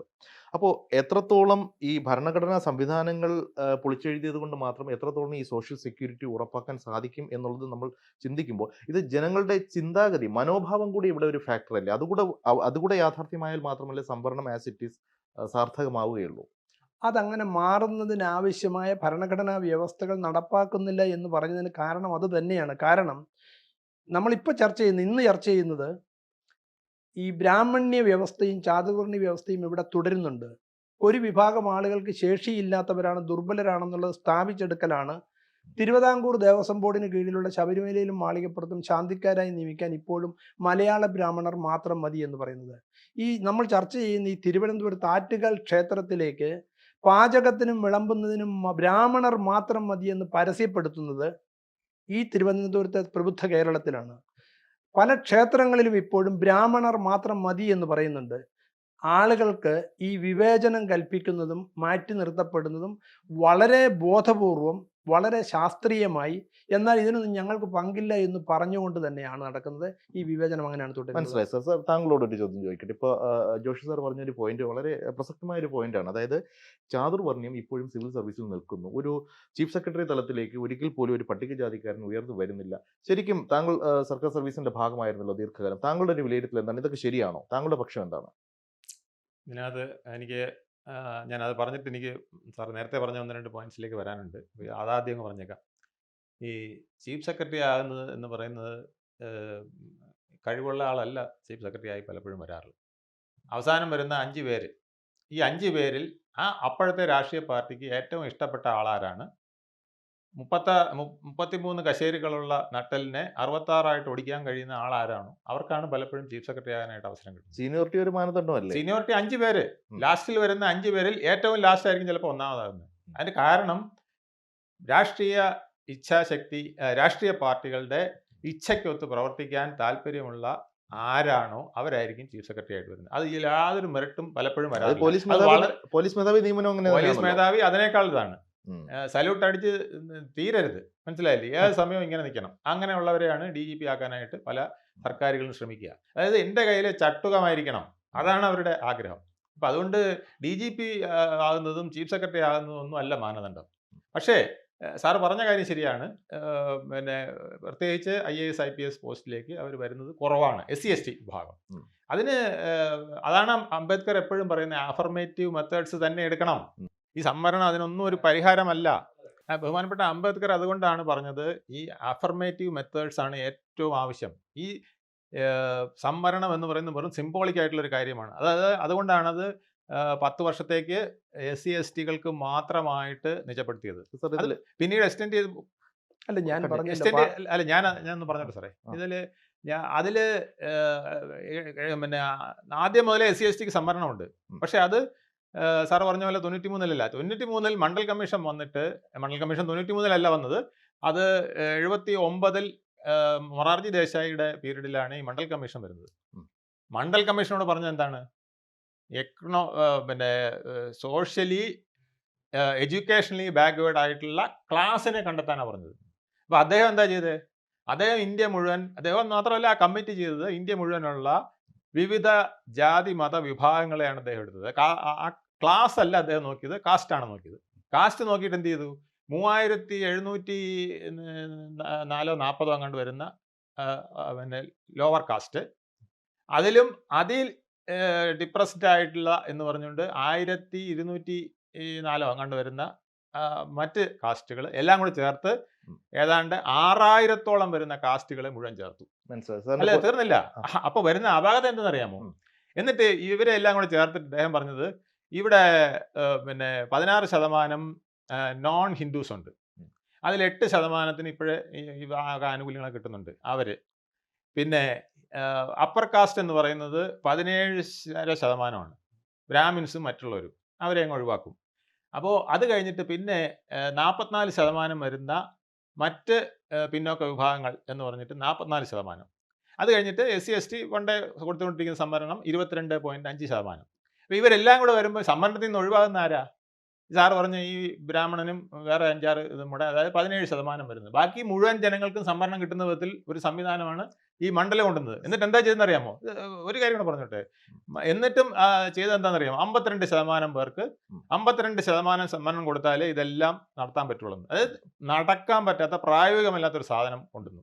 അതുകൊണ്ടാണ് മൊറാർജി ദേശായി തന്നെ അത് വെച്ച് തള്ളിയത്. അദ്ദേഹം കൊണ്ടുവന്ന് എന്നിട്ട് അത് വെച്ച് തള്ളി. അത് കഴിഞ്ഞിട്ട് 10 വർഷത്തേക്ക് അത് പിന്നെയും വെച്ചിരുന്നു. ഏതാണ്ട് 5 പ്രധാനമന്ത്രിമാരെ അത് മാറ്റി വെച്ചിരുന്നു. അവസാനം VP സിംഗ് ഒരു പൊളിറ്റിക്കൽ എക്സിസ്റ്റൻസിന് വേണ്ടിയിട്ടാണ് ആ സാധനം കൊണ്ടുവന്നത്. ഒരു പൊളിറ്റിക്കൽ എക്സിസ്റ്റൻസിന് വേണ്ടിയിട്ടും അദ്ദേഹത്തിനോട് പറഞ്ഞു, താങ്കളായിരിക്കും അംബേദ്കറേക്കാൾ വലിയ ആളാകുക, ഇതങ്ങ് പബ്ലിഷ് ചെയ്ത് കൊടുത്താൽ. പബ്ലിഷ് ചെയ്ത് കൊടുത്തപ്പോൾ ഇവിടെ മുഴുവൻ അടിയുമ്പോഴും പിന്നെ ഡൽഹിയിലെ യുവാക്കൾ ആത്മഹത്യ ചെയ്യുന്നു, തീ കൊളുത്തുന്നു, പ്രശ്നമായി. ഒടുക്കം സുപ്രീം കോടതി തന്നെ പറഞ്ഞത് നിർത്തിവെക്കാൻ. പിന്നീട് സുപ്രീം കോടതിയിൽ കേസായി, ബഹളമായി. അതിനിടയ്ക്ക് മന്ത്രിസഭകൾ മാറി.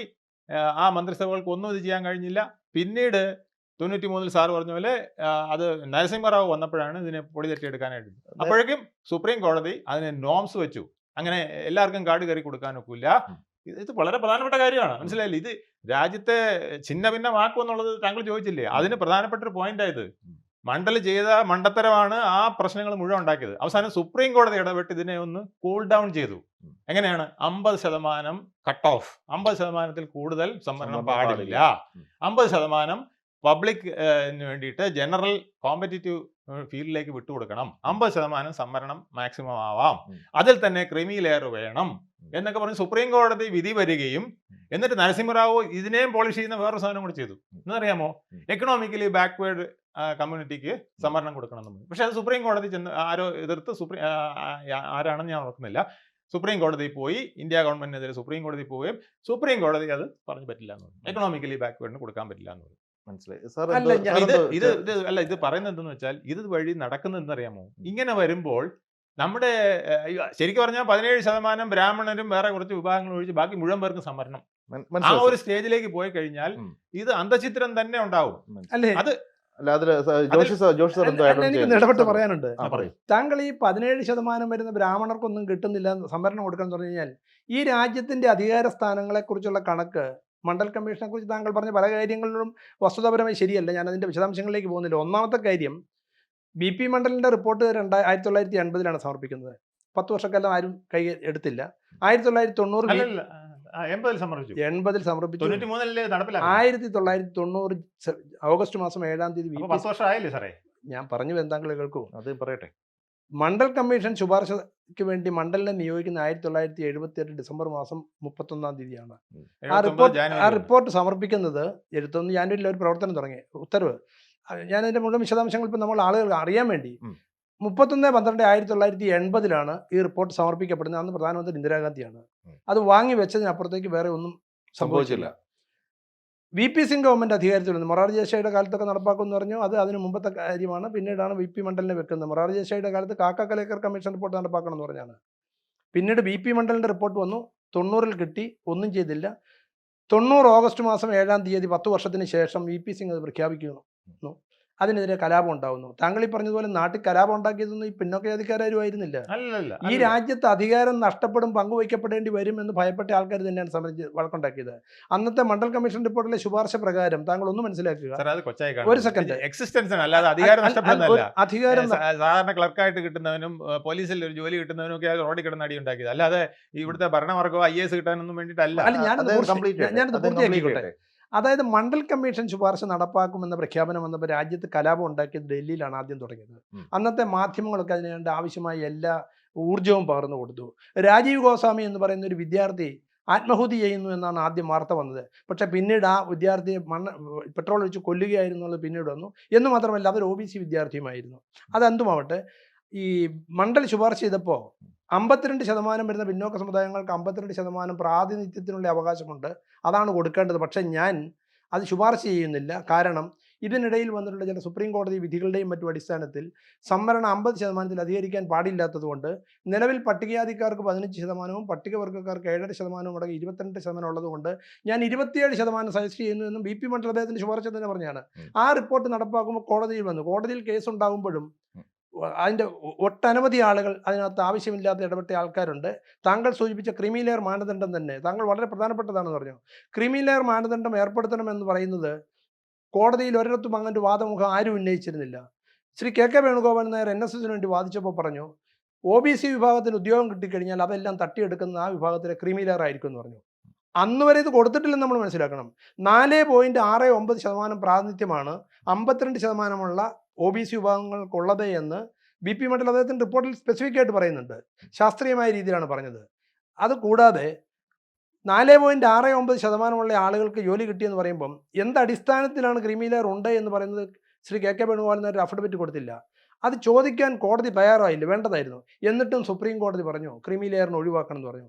അവിടെയാണ് the social philosophy of A judge is an important ingredient in his judicial decision making എന്നുള്ളത് നാം തിരിച്ചറിയേണ്ടത്.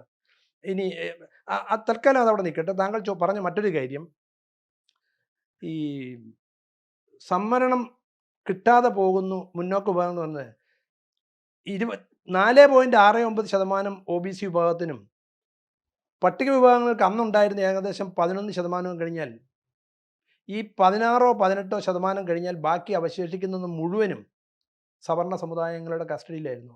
ഇവർക്കാർക്കും വിഷമിക്കേണ്ട ഒരു കാര്യവുമില്ല. ഇന്ത്യ എന്തിനാണ് സെക്യൂരിറ്റി കൗൺസിലിൽ അംഗത്വത്തിന് വേണ്ടി ഇപ്പോഴും ശ്രമിച്ചുകൊണ്ടിരിക്കുന്നത്? ഭൂരിപക്ഷം അവിടെ തടസ്സപ്പെടുത്തുമെന്ന് പറയുമ്പോൾ സെക്യൂരിറ്റി കൗൺസിലിൽ നമ്മുടെ പ്രാതിനിധ്യം ഉണ്ടാവണമെന്ന് ഉറപ്പാക്കാൻ വേണ്ടിയാണ്. എന്തിനാണ് വനിതാ സംവരണം ഏർപ്പെടുത്തിയിരിക്കുന്നത്? പഞ്ചായത്തിലും നഗരപാലിക ബില്ലിലും ഇപ്പോൾ നിയമസഭയിലും പാർലമെൻറ്റിലും അവരുടെ പ്രാതിനിധ്യം ഉറപ്പാക്കാൻ വേണ്ടിയാണ്, അല്ലാതെ മറ്റാർക്കും ജോലി കൊടുക്കുന്നില്ല.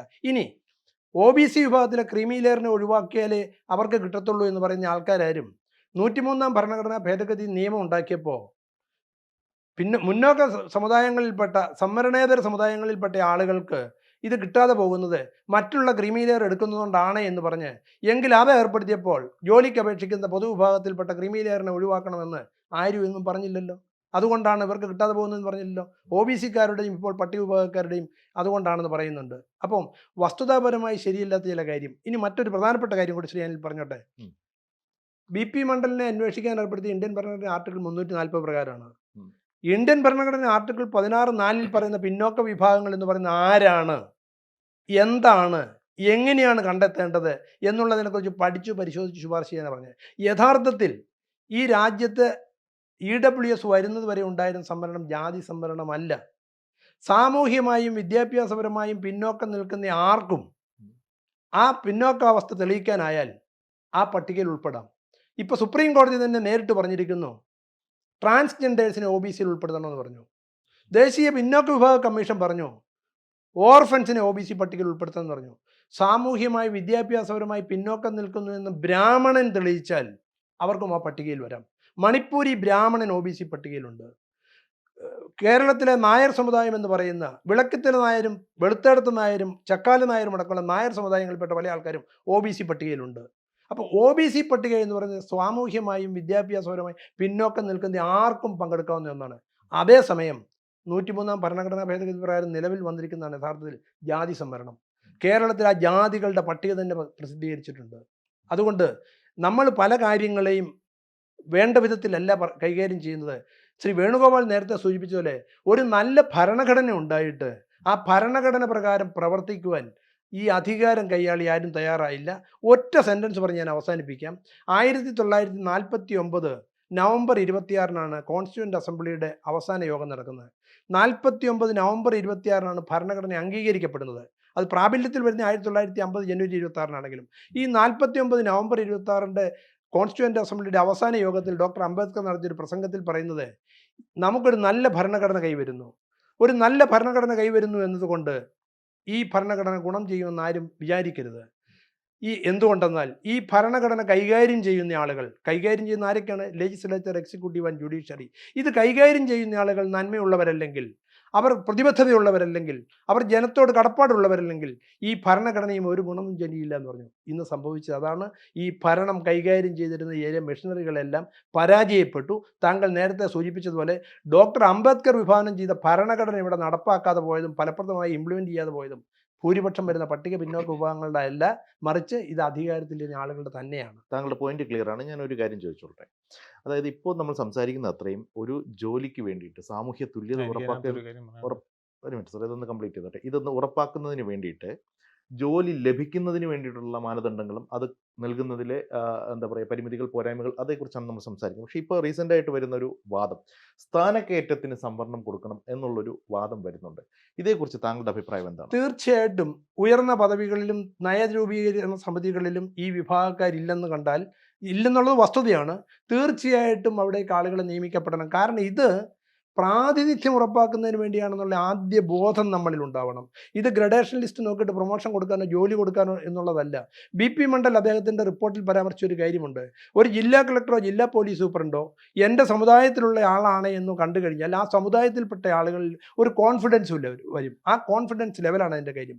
മതിയായ പ്രാതിനിധ്യമില്ലാത്ത എല്ലാ തസ്തികകളിലും എല്ലാ മേഖലകളിലും അത് ഉറപ്പാക്കുന്നത് നേരിട്ടുള്ള നിയമനത്തിലൂടെ ആയാലും പ്രൊമോഷനിലൂടെ ആയാലും അല്ലെങ്കിൽ ഡയറക്റ്റ് ആയിട്ടാണെങ്കിലും ആ തസ്തികകളിലേക്ക് നിയമനം കൊടുത്ത് അധികാരം ഉറപ്പാക്കണം, പ്രാതിനിധ്യം അവരുടെ പങ്കാളിത്തം ഉറപ്പാക്കണം. മനസ്സിലായി സാർ. സാർ ഈ ഒരു പോയിന്റിനോട് ഈ ഒരൊറ്റ പോയിന്റിനോട് സാറിൻ്റെ ഒരു ഒപ്പീനിയൻ എനിക്കറിയണം. അതായത് ഒരു പ്രാതിനിധ്യം ഉണ്ടെങ്കിൽ ആ വിഭാഗക്കാരനൊരു കോൺഫിഡൻസ് ലെവൽ കൂടും, അല്ലെങ്കിൽ സം സോർട്ട് ഓഫ് എനർജി, അല്ലെങ്കിൽ അവർക്ക് എന്താ താങ്കളുടെ ഒരു അഭിപ്രായം എന്താ? ഇതിനകത്ത് പിന്നെ ഞാൻ നാഷണൽ ജിയോഗ്രാഫിക്കിൻ്റെ ഒരു എഡിറ്റർ ഇവിടെ വന്നപ്പം അദ്ദേഹത്തിന് ഇവിടെ കമ്മ്യൂണിസ്റ്റ് പാർട്ടി 87 വീണ്ടും അധികാരത്തിൽ വന്നതിനെക്കുറിച്ച് റിപ്പോർട്ട് ചെയ്യാനാണ് വന്നത്. ഏറ്റവും വലിയ ആധികാരിക പത്രമാണ് അദ്ദേഹം. ലോകത്തിലെ ഏറ്റവും വലിയ ആധികാരിക. അദ്ദേഹം വന്നിട്ട് ഇവിടെ ഈ കമ്മ്യൂണിസത്തെക്കുറിച്ച് റിസർച്ച് ചെയ്തിട്ട് പഠിക്കാനാണ് വന്നത്. അദ്ദേഹം റിപ്പോർട്ടും കൊണ്ടുപോയി. അദ്ദേഹം പറഞ്ഞത് ഈ കാറൽ മാർക്സ് അന്ധമായി വിശ്വസിച്ചിരുന്നത് ഈ ഡൗൺ ട്രോഡൻ അധികാരത്തിൽ വരികയോ ഡൗൺ ട്രോഡൻ എപ്പോഴെങ്കിലും, അതായത് വർക്കേഴ്സ് എപ്പോഴെങ്കിലും പിന്നെ മതിയായ ഉന്നത സ്ഥാനങ്ങൾ വരികയോ ചെയ്തു കഴിഞ്ഞാൽ ഈ ലോകത്തെ എല്ലാ പ്രശ്നങ്ങളും പരിഹരിക്കപ്പെടും, അതോടുകൂടി സമത്വ സുന്ദരമായ ഒരു ലോകം ഉണ്ടാകുന്നതാണ്. അദ്ദേഹത്തിന് ഈ ഒരു കാര്യം വിട്ടുപോയി. അതായത് പലയിടത്തെ അനുഭവം ഈ വർക്കിംഗ് ക്ലാസ് എന്ന് റൂളിംഗ് ക്ലാസ് ആയോ അവിടെയാണ് ഏറ്റവും കൂടുതൽ കയോസ് ഉണ്ടായിട്ടുള്ളത്, ഏറ്റവും കൂടുതൽ സ്വാർത്ഥത കാണിച്ചിട്ടുള്ളത്, ഏറ്റവും കൂടുതൽ പ്രശ്നം ഉണ്ടാക്കിയിട്ടുള്ളത്. അതുപോലെ തന്നെയാണ് പലപ്പോഴും ഈ ഞാൻ കയറി കഴിഞ്ഞാൽ ബസ് ഡബിൾ അടിച്ച് പോട്ടെ എന്ന് പറഞ്ഞ പോലെയാണ്. അവരവർക്ക് കിട്ടുന്നതിലേ പലർക്കും താല്പര്യമുള്ളൂ. ഇതിൽ തന്നെ ഉപവിഭാഗങ്ങൾ തമ്മിൽ സ്പർദ്ധയാണല്ലോ. അത്രയും % കൊടുക്കാൻ പാടില്ല, ഇവർക്ക് ഇത്രയും % കൊടുക്കാൻ പാടില്ല എന്ന് പറഞ്ഞു. ഇതൊക്കെ മനുഷ്യൻ്റെ സ്വാഭാവികമായ രീതികളാണ്. അതായത് എനിക്ക് കിട്ടണം, എനിക്ക് മാത്രം കിട്ടണം, പിന്നെ ആർക്കും കിട്ടരുത്. ഇത് മനുഷ്യൻ്റെ സ്വാർത്ഥമായ സ്വഭാവം. ഇതിനാണ് ഭരണകൂടം നിലനിൽക്കേണ്ടത്. അതാണ് അംബേദ്കർ പറഞ്ഞത്. അംബേദ്കറുടെ ഭരണഘടനയിലെ ഏറ്റവും അടിസ്ഥാനം എന്താ? ആർട്ടിക്കിൾ 14 മുതൽ 19 വരെ വരുന്ന ഫണ്ടമെന്റൽ റൈറ്റ്സിൽ 15-ൽ വളരെ വ്യക്തമായിട്ട് പറയുന്നത് എന്താ? യാതൊരുവിധ വിവേചനവും പാടില്ല. ജാതി, മതം, ഭാഷ, പ്രദേശം, ഈ വക യാതൊരു വിവേചനവും പാടില്ല എന്നുള്ളതാണ്. 16 പറഞ്ഞെന്താ? 16ലെ അടിസ്ഥാനമായ പോയിന്റ് എന്താണ്? ജോലി, സർക്കാർ ജോലിയിൽ ഈ വക യാതൊരുവിധ വിവേചനവും കാണിക്കാൻ പാടില്ല. അത് 100% കറക്റ്റ് ആയിരിക്കണമെന്ന്. അപ്പോൾ ആ ഭാഗത്ത് തന്നെയാണ് നമ്മൾ പിന്നീട് സംവരണവും മറ്റു കാര്യങ്ങൾ, അത് നമുക്ക് കാരണങ്ങളും ഉണ്ട്. ആ കാരണങ്ങൾ കൊണ്ട് നമ്മൾ ഇതിനെ പെരുക്കി കൊണ്ടുവന്നിട്ട് ഇപ്പോൾ 50% കൊണ്ടെത്തിച്ചിരിക്കുന്നു. മറ്റേ ഇതും കൂടെ 10 കൂടെ വരുമ്പോൾ 60ആയി. പിന്നെ സംവരണ വിഭാഗങ്ങൾക്ക് മെറിറ്റിലും മത്സരിക്കാം. സാർ പറഞ്ഞതിൻ്റെ ഓപ്പോസിറ്റാണ് പറഞ്ഞത്. ഞാൻ ഈ സംവരണത്തിന് എതിരാണെന്ന് തെറ്റിദ്ധരിക്കരുത്. അതല്ല, ഞാൻ SC/ST വിഭാഗങ്ങളുടെ കോളനിയിൽ റെസിഡൻസ് ഡിവിഷൻ രൂപീകരിച്ചിട്ടുള്ളതാണ്. അവരുടെ പ്രവർത്തന രീതി, അവർക്ക് ബുദ്ധിമുട്ട് എന്തൊക്കെയാണെന്ന് അറിയാം. പക്ഷേ അത് പരിഹരിക്കാൻ മുഴുവൻ ഈ 2% കിട്ടുന്ന സംവരണം കൊണ്ട് നടക്കുകയില്ല. 2% കിട്ടുന്ന സർക്കാർ ഉദ്യോഗത്തിലെ ജോലി കൊണ്ട് നടക്കുകയില്ല. അതാണ് അഫർമേറ്റീവ് തിയറിയിൽ അദ്ദേഹം പ്രധാനമായിട്ട് പറഞ്ഞത്. ഇതിനകത്ത് നമുക്ക് നിങ്ങൾ ആരെ വേണോ എടുത്തു നോക്കൂ, ഏത് ഡൗൺ ടോഡൻ ആയിട്ടുള്ള ആളെ എടുത്തു നോക്കി. സാർ പറഞ്ഞു ഒരു IAS കാരൻ, മിടുക്കനായ IAS കാരൻ പലപ്പോഴും ഷെഡ്യൂൾ കാസ്റ്റിലും ഷെഡ്യൂൾ ട്രൈബിൽ നിന്നും വരുന്നവരുണ്ടെന്ന്. തീർച്ചയായിട്ടും ഞാൻ എഗ്രി ചെയ്യുന്നു. കാരണം എന്തറിയാമോ? അയാൾക്ക് അത്ര തീക്ഷ്ണമായ അനുഭവങ്ങളുള്ളവനാണ്. ഫിസിക്കൽ എക്സർഷൻ അത്ര അധികം എടുത്ത ആളാണ്. അയാളുടെ ത്യാഗപൂർണമായ ജീവിതം അയാൾക്ക് പിന്നീട് ഗുണമായിട്ട് വന്നിട്ടുണ്ട്. പക്ഷേ അവരെ ഉയർത്തിക്കൊണ്ട് വരേണ്ടത് ഈ രീതിയിൽ മാത്രമല്ല. ഇപ്പോൾ പലയിടത്തും നടക്കുന്ന കോമ്പറ്റീഷൻ അതാണ്. അവർക്ക് പലയിടത്തും കോമ്പീറ്റ് ചെയ്യാൻ പറ്റുന്നില്ല. ഇപ്പം ഞാൻ പറയാം, ഞാൻ ടൂറിസം ഡിപ്പാർട്ട്മെൻറ്റിൽ ഇൻഫർമേഷൻ വിഭാഗത്തിൽ നിന്ന് വന്നിട്ടാണ് ഡെപ്യൂട്ടി ഡയറക്ടർ ആയത്. അവിടെ എനിക്ക് വലിയ കുഴപ്പമില്ലാതെ ഈ ഫയലും കാര്യങ്ങളൊക്കെ നോക്കാൻ പറ്റി. എന്തുകൊണ്ടെന്ന് അറിയാമോ? ഒരാൾ നമ്മുടെ കീഴിലുള്ള ജീവനക്കാരൻ പലവിധ വേലകൾ ഇറങ്ങി ഫയലൊക്കെ വിടും. അത് നമുക്ക് കണ്ടുപിടിക്കാനുള്ള ഇത് വേണം. അതിന് നമ്മൾ ബേസിക്കായിട്ട് ചില കാര്യങ്ങൾ അറിഞ്ഞിരിക്കുകയും നമ്മൾ അതിനകത്ത് പഠിച്ചിരിക്കുകയും ഒക്കെ വേണം. ഇത്തരം ട്രെയിനിങ്ങുകൾ, പഠനം ഒക്കെ നടത്തിയാൽ മാത്രമേ നമുക്ക് അഡ്മിനിസ്ട്രേഷൻ കൊണ്ടുപോകാൻ പറ്റുള്ളൂ. അല്ലെങ്കിൽ പലരും താഴെ നിന്ന് പാര വയ്ക്കും. അത് ഒരു SC/ST വിഭാഗത്തിനെ മാത്രമല്ല, അല്ലാത്തവരെയും പാര വയ്ക്കും. ഇത് സമൂഹത്തിൽ ഇത്തരം വ്യക്തിഗത സ്പർദ്ധകളും വിദ്വേഷങ്ങളും പാരവെപ്പും കോലുവെപ്പും ഒക്കെ പ്രത്യേകിച്ച് ഇന്ത്യൻ സമൂഹത്തിൽ, പ്രത്യേകിച്ച് കേരളത്തിൽ വളരെ കൂടുതലാണ്. അതൊന്നും നമ്മൾ ഈ സംവരണമായിട്ട് കൂട്ടിക്കുഴച്ച് പറയരുത്. സംവരണത്തിൻ്റെ ഒരു അടിസ്ഥാന പ്രശ്നം ഇത് ആവശ്യമായ ക്ലാസ്സിന് കൊടുക്കുക എന്നുള്ളതാണ്. അതിൽ തന്നെ ഡൗൺ ട്രോഡൻ, ഇപ്പം ഞാൻ ചോദിക്കട്ടെ, കൂനിമ്മ കുരു എന്ന് പറഞ്ഞ പോലെയാണ് ഈ സാമ്പത്തിക ബുദ്ധിമുട്ടും കൂടെ. അത് ക്രിമിയിലേറെ പാടില്ല എന്ന് ഇവർ പറയുന്നത് എന്താണെന്ന് എനിക്ക് മനസ്സിലാകുന്നില്ല. അത് ഇപ്പം നമുക്ക് ആകെ ഞാൻ നേരത്തെ കണക്ക് പറഞ്ഞില്ലേ, 17% ഒഴിച്ച് ബാക്കി മുഴുവൻ പേർക്കും ഇപ്പോൾ സംവരണം കൊടുത്തിരിക്കുക.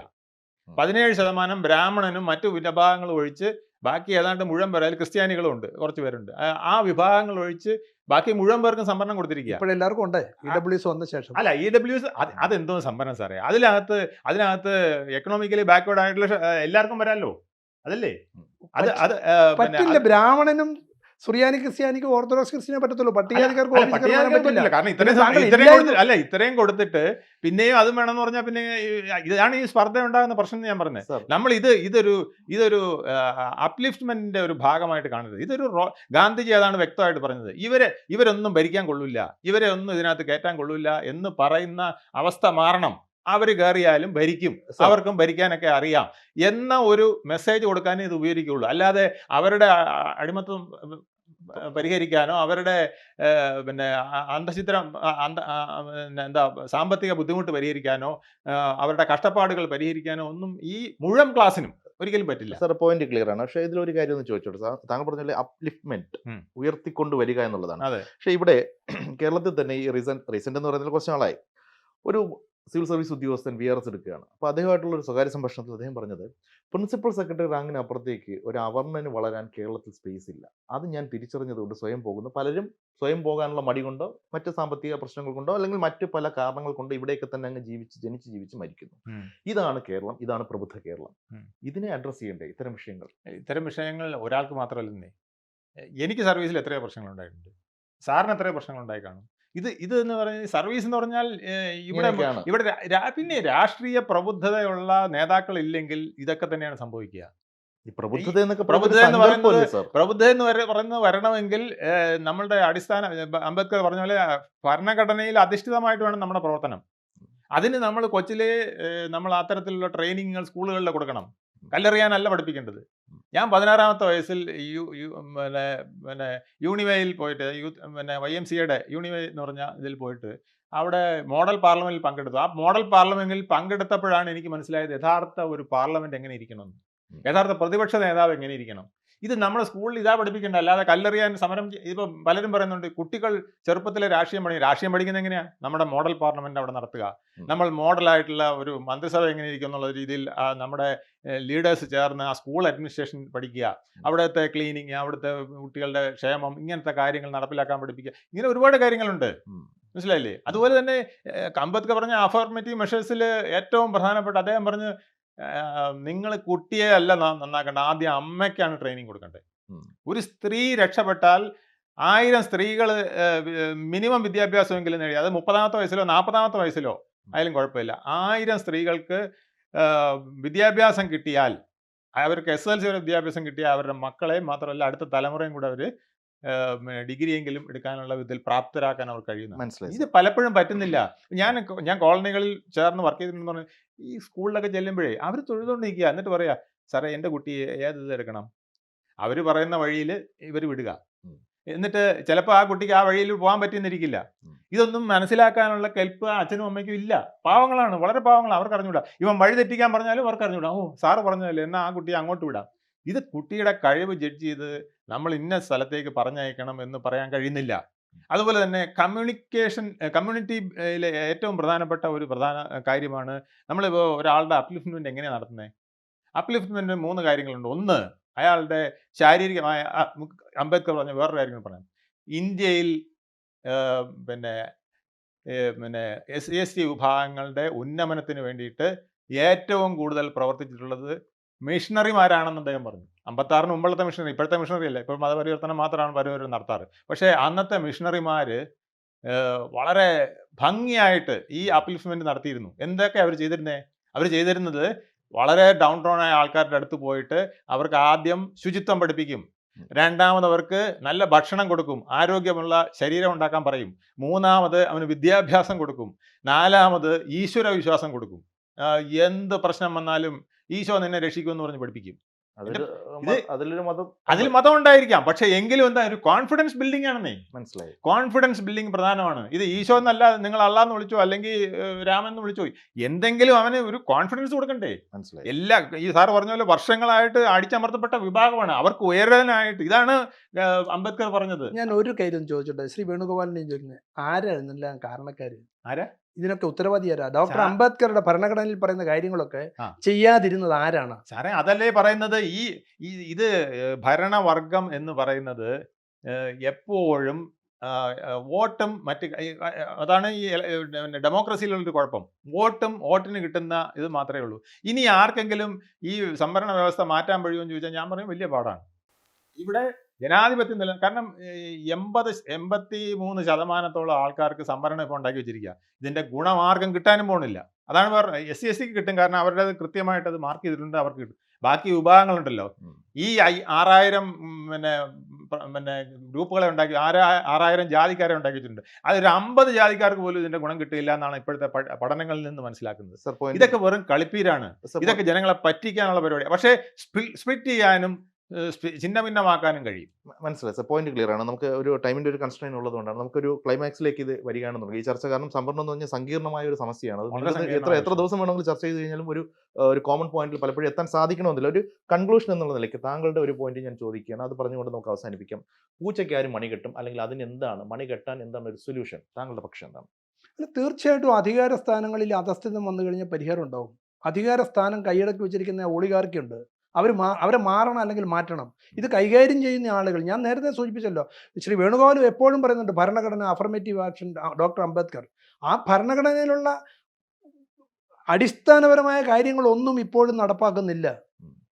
ജാതി സെൻസസ് വളരെ പ്രധാനപ്പെട്ട കാര്യമാണ്. ആഡിക്വേറ്റ് റെപ്രസെൻറ്റേഷൻ എങ്ങനെ അറിയും? ആർക്കെന്തുണ്ട്, ആർക്കെന്തില്ല, എന്ത് കൊടുക്കണം, എന്ത് പ്ലാനിങ് നടത്തണം, അദ്ദേഹം ഡിപ്പാർട്ട്മെൻറ്റ് ചെയ്തിട്ടുണ്ട്. പട്ടിക വിഭാഗത്തിൽപ്പെട്ട ആളുകൾക്ക് എത്ര കൊടുക്കണം, OBC വിഭാഗത്തിന് എന്ത് ചെയ്യണം, ആർക്ക് വീടില്ല, എത്ര ഉദ്യോഗസ്ഥരുണ്ട്, ഉദ്യോഗസ്ഥരുടെ ക്ലാസ് തിരിച്ച കണക്കുണ്ടോ, ഇതൊന്നും എടുക്കാതിരിക്കുന്നവരാണ്. കേരളത്തിൽ ഇപ്പോൾ പട്ടികജാതിപ്പെട്ട ആൾക്കാർ കിട്ടുന്നത്, കേരളത്തിൽ ഇന്ത്യയിൽ 22% സംവരണം ഏർപ്പെടുത്തിയിട്ട് ഇപ്പോഴും 19% താഴെയുള്ളൂ. ഇത് പാർലമെൻറ്റിൽ കൊടുത്ത കണക്കാണ് ഞാൻ പറയുന്നത്, വെറുതെ ഒട്ടക്കണക്ക് പറയുന്നതല്ല. നമ്മുടെ ഇന്ത്യ 2016, 17, 18 എഴുതുന്ന ഇൻഫർമേഷൻ ബ്യൂറോയുടെ ഒരു ബുക്കുണ്ട്, പാർലമെൻറ്റിൽ ക്ഷേമസമിതി മുമ്പാകെ കൊടുത്തതുണ്ട്. വസ്തുതകളെ പുറത്തു കൊണ്ടുവരുന്നത് they are hiding the truth എന്ന്. കാരണം വസ്തുതകൾ പുറത്തു വന്നു കഴിഞ്ഞാൽ ഇത് ശക്തമായ ചോദ്യം ചെയ്യും. ശക്തമായി ചോദ്യം ചെയ്യാൻ അധികാര സ്ഥാനങ്ങളിൽ ഇരിക്കുന്ന ആളുകൾ എത്തിക്കഴിഞ്ഞാൽ അവർ നടപടിയെടുക്കും. അതുകൊണ്ട് തന്നെ അധികാരത്തിലേക്കും പദവിയിലേക്കും ഇവർ കടന്നു വരാതിരിക്കാനുള്ള തടസ്സങ്ങൾ സൃഷ്ടിക്കുക, ഇവരെ പഠിക്കുവാനും സൗകര്യങ്ങൾ വളർത്തുവാനുള്ള, നേരത്തെ പറഞ്ഞല്ലോ ആർട്ടിക്കിൾ 46 38 നടപ്പാക്കിയിരുന്നെങ്കിൽ ഈ പ്രശ്നം ഉണ്ടാവില്ല. 103 ഭേദഗതി ഉണ്ടാവേണ്ട കാര്യമില്ല. അധികാര കുത്തക ഒഴിവാക്കിയാൽ ഈ പ്രശ്നങ്ങൾക്ക് പരിഹാരം ഉണ്ടാക്കും. കമ്മിറ്റഡ് ആയിട്ടുള്ള ആളുകൾ വരണം. അതല്ലെങ്കിൽ 544 MLA-മാരുള്ള MP-മാരുള്ള പാർലമെന്റിൽ 103 ഭരണഘടനാ ഭേദഗതി വന്നപ്പം കേരളത്തിൽ നിന്നുള്ള മുസ്ലിം ലീഗിന്റെ 2 പേരും OYC മാത്രമേ എതിർക്കാനുണ്ടായുള്ളൂ. BSP അടക്കമുള്ള കക്ഷികൾ അതിന് അനുകൂലമായി കൈമുക്കുകയാണ് ചെയ്തത്. കാരണം എന്താണ്? ഈ നിർവാഹമില്ലാത്ത, വിദ്യാഭ്യാസമില്ലാത്ത, കാര്യങ്ങൾ തിരിച്ചറിയാനാവാത്ത ഒരു ഭൂരിപക്ഷ ജനതയാണ് ഇവിടെ ഉള്ളതെന്നുള്ള എല്ലാവർക്കും അറിയാം. കാരണം അവനത് തിരിച്ചറിയാൻ കഴിയത്തില്ല. അതുകൊണ്ട് തന്നെ ഒറ്റ മാർഗം പരിഹാരം ഞാൻ പറയുന്നു, അധികാര സ്ഥാനങ്ങൾ കൈകാര്യം ചെയ്യുവാൻ പ്രാപ്തമായ തസ്തികകളിലും പദവികളിലും ഈ ജനത എത്തിക്കഴിഞ്ഞാൽ പരിഹാരം ഉടനടി ഉണ്ടാവും. ക്ലിയർ ആണ്. താങ്കളുടെ കൺക്ലൂഡിംഗ് പോയിന്റ് ചുരുങ്ങിയ വാക്കുകളിൽ. എനിക്ക് 2 കാര്യങ്ങളാണ് പറയാനുള്ളത്. ഒന്ന്, സാർ പറയുന്ന പോലെ ഇവിടുത്തെ ഈ ബ്രാഹ്മണിക്കൽ ഹെജിമണി എന്നൊക്കെ പറഞ്ഞ് കേട്ട് മടുത്തുപോയി. നാളെ 30 വർഷം 25 വർഷം മുമ്പാണ് AK ആന്റണി ഒരു യോഗത്തിൽ, ബ്രാഹ്മണ സഭയുടെ യോഗത്തിൽ പോയപ്പോഴാണ് അദ്ദേഹം മനസ്സിലായി ഇത്രയും പാവപ്പെട്ടവർ, ഇത്രയും തെണ്ടി നടക്കുന്നവരും അതിനകത്തുണ്ടല്ലോ. ഇതെല്ലാ വിഭാഗത്തിലും ഉണ്ട്. പപ്പടം വിറ്റ് ജീവിക്കുന്നത് എത്രയുണ്ട്. അതിൽ പിച്ച എടുക്കാൻ വയ്യാത്തതുകൊണ്ടാണ് പപ്പടം വിറ്റ് ജീവിക്കുന്നത് ബ്രാഹ്മിൻസ്. ഞാൻ അവരുടെ ഒരു സപ്പോർട്ടായിട്ട് പറയുന്നില്ല. അതിനേക്കാൾ ബുദ്ധിമുട്ടുള്ള SC ST വിഭാഗങ്ങളുണ്ട്, ഞാൻ അതും കണ്ടിട്ടുണ്ട്. അപ്പം ഇത് ഇവിടുത്തെ ഇതെല്ലാം കൂടെ ഒരു സംവരണത്തിൽ കൂടെ പരിഹരിക്കാമെന്ന് വിചാരിച്ചാൽ നടക്കില്ല. അതാണ് ഏറ്റവും പ്രധാനമായിട്ട് മനസ്സിലാക്കേണ്ടത്. സംവരണം നമ്മൾ കുറേശ്ശെ കുറച്ചുകൊണ്ട് വരികയും ഈ വിഭാഗങ്ങളുടെ, ഞാൻ പറഞ്ഞ അഫർമേറ്റീവ് മെത്തേഡ് എന്ന് പറഞ്ഞാൽ അതാണ്, ഇവർക്ക് ശരിയായ രീതിയിൽ ശിക്ഷണം കൊടുക്കുക. ഇവർക്ക് വേണ്ട പിന്നെ ഇപ്പോൾ സാർ അയ്യങ്കാളിയുടെ യോഗത്തിന് പോയിട്ട് വന്നെന്ന് പറഞ്ഞു. അയ്യങ്കാളി പറഞ്ഞത് എന്താണ്? പാഠം പഠിപ്പിച്ചില്ലെങ്കിൽ പാടത്തേക്ക് പോകണ്ടെന്നാണ്. പാഠമില്ലെങ്കിൽ പാഠമില്ല എന്നാ പറഞ്ഞത്. എന്നുവെച്ചാൽ പഠിപ്പിക്കലാണ് കുട്ടിയുടെ, അതാണ് ഏറ്റവും പ്രധാനം, അല്ലാതെ സംവരണം അല്ല. നമ്മൾ കഴിവുള്ള, ഇത് അംബേദ്കർ പല പ്രാവശ്യം പറഞ്ഞിട്ടുണ്ട്, കഴിവുള്ളവനാക്കുക. നിങ്ങൾ അയ്യങ്കാളി എന്തുകൊണ്ടാണ് കഴിവുള്ള ആളായി മാറിയത്? അദ്ദേഹത്തിന് വിദ്യാഭ്യാസം ഉണ്ടായിരുന്നു. പിന്നെ അദ്ദേഹത്തിന് ആ ജന്മി ഒരു 5 ഏക്കർ സ്ഥലം കൊടുത്തു. അപ്പോൾ ബാക്കി ഭാഗത്ത് താൻ എനിക്ക് കൃഷി ചെയ്ത് തരണം, ഇവിടെ താൻ എടുത്തോളാൻ പറഞ്ഞു. അതുകൊണ്ട് എന്ത് പറ്റി? അദ്ദേഹത്തിന് സാമ്പത്തികമായ ഉന്നമനം ഉണ്ടായി. അപ്പോൾ സാമ്പത്തികമായ ഉന്നമനം ഉണ്ടായി കഴിഞ്ഞപ്പോൾ അദ്ദേഹം നല്ല വസ്ത്രം ധരിച്ചു, അവരെ പോലെ ജുബ്ബയിട്ടു, തലയെക്കെട്ട് കെട്ടി, കാളവണ്ടി ഓടിച്ചു പോയി, മറ്റുള്ളവരെ പോലെ തന്നെ നടന്നു. ഇത് അംബേദ്കറുടെ കാര്യത്തിലും അങ്ങനെയാണ്. അംബേദ്കർക്ക് ജീവിക്കാനുള്ള സാഹചര്യങ്ങളും ഭൗതിക സൗകര്യങ്ങളും ഉണ്ടാക്കി കൊടുത്തു. അപ്പോൾ അംബേദ്കർ വെല്ലുവിളിയോടുകൂടി നിൽക്കാൻ പറ്റുന്ന ഡോക്ടർ പൽപ്പു ഇവിടെ നടന്നിട്ടുള്ള വേറൊരു ഉദാഹരണമാണ്. അദ്ദേഹം ഡോക്ടറായത് ഇവിടെ കയറ്റില്ലെന്ന് പറഞ്ഞു. അദ്ദേഹത്തിന് അവർക്കും മദ്രാസിൽ പോകേണ്ടി വന്നു. ആ മദ്രാസ് ഗവൺമെന്റിൽ പോയി അദ്ദേഹം വൈറോളജിയിൽ ഏറ്റവും എക്സ്പെർട്ടായി മാറി. അന്ന് വാക്സിനേഷൻ ഒന്നും ആരും കണ്ടുപിടിക്കുന്ന ഒരു കാലമല്ല. അദ്ദേഹം അന്ന് വാക്സിനേഷൻ പല വിധത്തിലുള്ള വാക്സിനുകൾ കണ്ടുപിടിച്ചു. അദ്ദേഹത്തിന് എന്നിട്ട് വിദേശത്തേക്ക് ബ്രിട്ടീഷുകാരൻ കൊണ്ടുപോയിട്ട് അവിടെ ട്രെയിനിങ് കൊടുത്തു. അപ്പം ഇങ്ങനെയൊക്കെയുള്ള കാര്യങ്ങളിൽ നിന്ന് ഒരു കാര്യം മനസ്സിലാക്കേണ്ടത്, നമ്മൾ ഏറ്റവും കൂടുതൽ ശ്രദ്ധിക്കേണ്ടത് അവരുടെ വിദ്യാഭ്യാസത്തിനാണ്. പിന്നെ സാമൂഹിക ഉച്ചനീചത്വം മാറ്റുന്നതിന് ആദ്യം ചെയ്യേണ്ടതെന്ന് അറിയാമോ? ഇന്റർമിംഗ്ലിംഗ്. ഞാൻ റെസിഡൻസ് സൊല്യൂഷൻ പ്രവർത്തിച്ചുകൊണ്ട് പറയുകയാണ്, ഇന്റർമിംഗ്ലിങ്ങിനെ പോലെ വേറെ ഇന്റർ കാസ്റ്റ് മാരേജ്, ഇന്റർമിംഗ്ലിംഗ്, കുട്ടികൾ തമ്മിൽ കമ്മ്യൂണിറ്റിയിൽ ഇന്റർമിംഗിൾ ചെയ്ത് പോവുക, ഇതൊക്കെ വളരെ പ്രധാനമാണ്. ഈ കാസ്റ്റ് അബോളിഷ് ചെയ്തിട്ട് ഇന്റർ കാസ്റ്റ് മാരേജിന്, കാസ്റ്റ് എന്ന് പറയുന്നത് വെളി പറയാൻ പാടില്ല. അത്രയ്ക്ക് ഇത് പറഞ്ഞാലുണ്ടല്ലോ, ഇത് പറഞ്ഞാൽ ഇപ്പൊ പറഞ്ഞില്ലേ 6000 കാസ്റ്റുകളെ ഉണ്ടാക്കി വെച്ചിരിക്കുക മണ്ഡൽ കമ്മീഷൻ. ഈ 6000 കാസ്റ്റുകൾ തമ്മിൽ അടികൂടുന്നതല്ലാതെ വേറെ ഒരു ഗുണം അവർക്ക് ഉണ്ടാകാൻ പോണില്ല. 2% വേക്കൻസിക്ക് 2% സർക്കാർ ജോലിക്ക് വേണ്ടിയിട്ടാണ് ഈ വലിയൊരു സാധനം ഉണ്ടാക്കി വെച്ചിരിക്കുന്നത്. ഇതെല്ലാം വോട്ടിന് വേണ്ടിയിട്ടുള്ള കളി മാത്രമാണ്, വേറെ ഒന്നുമില്ല. ഒരു മിനിറ്റ്. അപ്പൊ താങ്കളുടെ പോയിന്റ് ക്ലിയർ ആണ്. ലാസ്റ്റ് പോയിന്റ് ഇത്രയേ ഉള്ളൂ. ഡോക്ടർ പൽപ്പുവിനെ കുറിച്ച് അദ്ദേഹം പരാമർശിച്ചല്ലോ. ആ ഡോക്ടർ പൽപ്പു ഈ ബിരുദം നേടി കേരളത്തിൽ വന്നപ്പോ പറഞ്ഞത് എന്താണെന്ന് കൂടി താങ്കൾ പറ. അല്ല, ഇവിടെ കേട്ടില്ലെന്ന് പറഞ്ഞു. ആ സാമൂഹ്യ സാഹചര്യം മനസ്സിലാക്കി.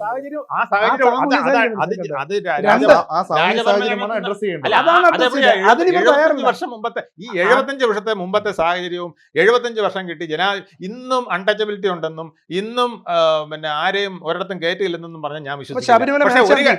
ശബരിമല മേൽശാന്തി വേറെ അതൊക്കെ ഇപ്പൊ ഞാൻ ചോദിക്കട്ടെ, ഒരാ- ആറ്റുകാല പാചകത്തിന് Sir, വിളമ്പുകാർ ഇതൊക്കെ മാമൂലികൾ ചിലതുള്ളതും മാറ്റാൻ പാടാണ്. ആ, അത് മാറ്റണം. നമുക്ക് മാറ്റണം, എന്തിന്? മാറ്റണം, തീർച്ചയായിട്ടും മാറ്റണം. മാമൂലുകൾക്കെതിരെ ഉള്ള ഒരു പോരാട്ടമാണ് ജനാധിപത്യ സംവിധാനം. സർ, പോയിന്റ് ക്ലിയർ ആണ്. Point clear. നമ്മുടെ ടൈം കൺസ്ട്രെയിൻ ഉള്ളത് കൊണ്ടാണ്. ഏതായാലും സംവരണം എന്ന് പറയുന്നത് നേരത്തെ പറഞ്ഞതുപോലെ തന്നെ സങ്കീർണമായ ഒരു സമസ്യയാണ്. അതിനൊരു വൺ സ്റ്റോപ്പ് സൊല്യൂഷൻ ഒന്നും നമുക്ക് കൊണ്ടുവരാൻ പറ്റില്ല. സാമൂഹികമായിട്ടുള്ള ഒരു മുന്നേറ്റത്തിന് വേണ്ടിയിട്ട് ഇനിയും പല കാര്യങ്ങൾ ചെയ്യേണ്ടതുണ്ട്. ഏതായാലും നമുക്ക് വരും ദിവസങ്ങളിൽ അതുമായി ബന്ധപ്പെട്ട ചർച്ചകൾ തുടരാം. നന്ദി.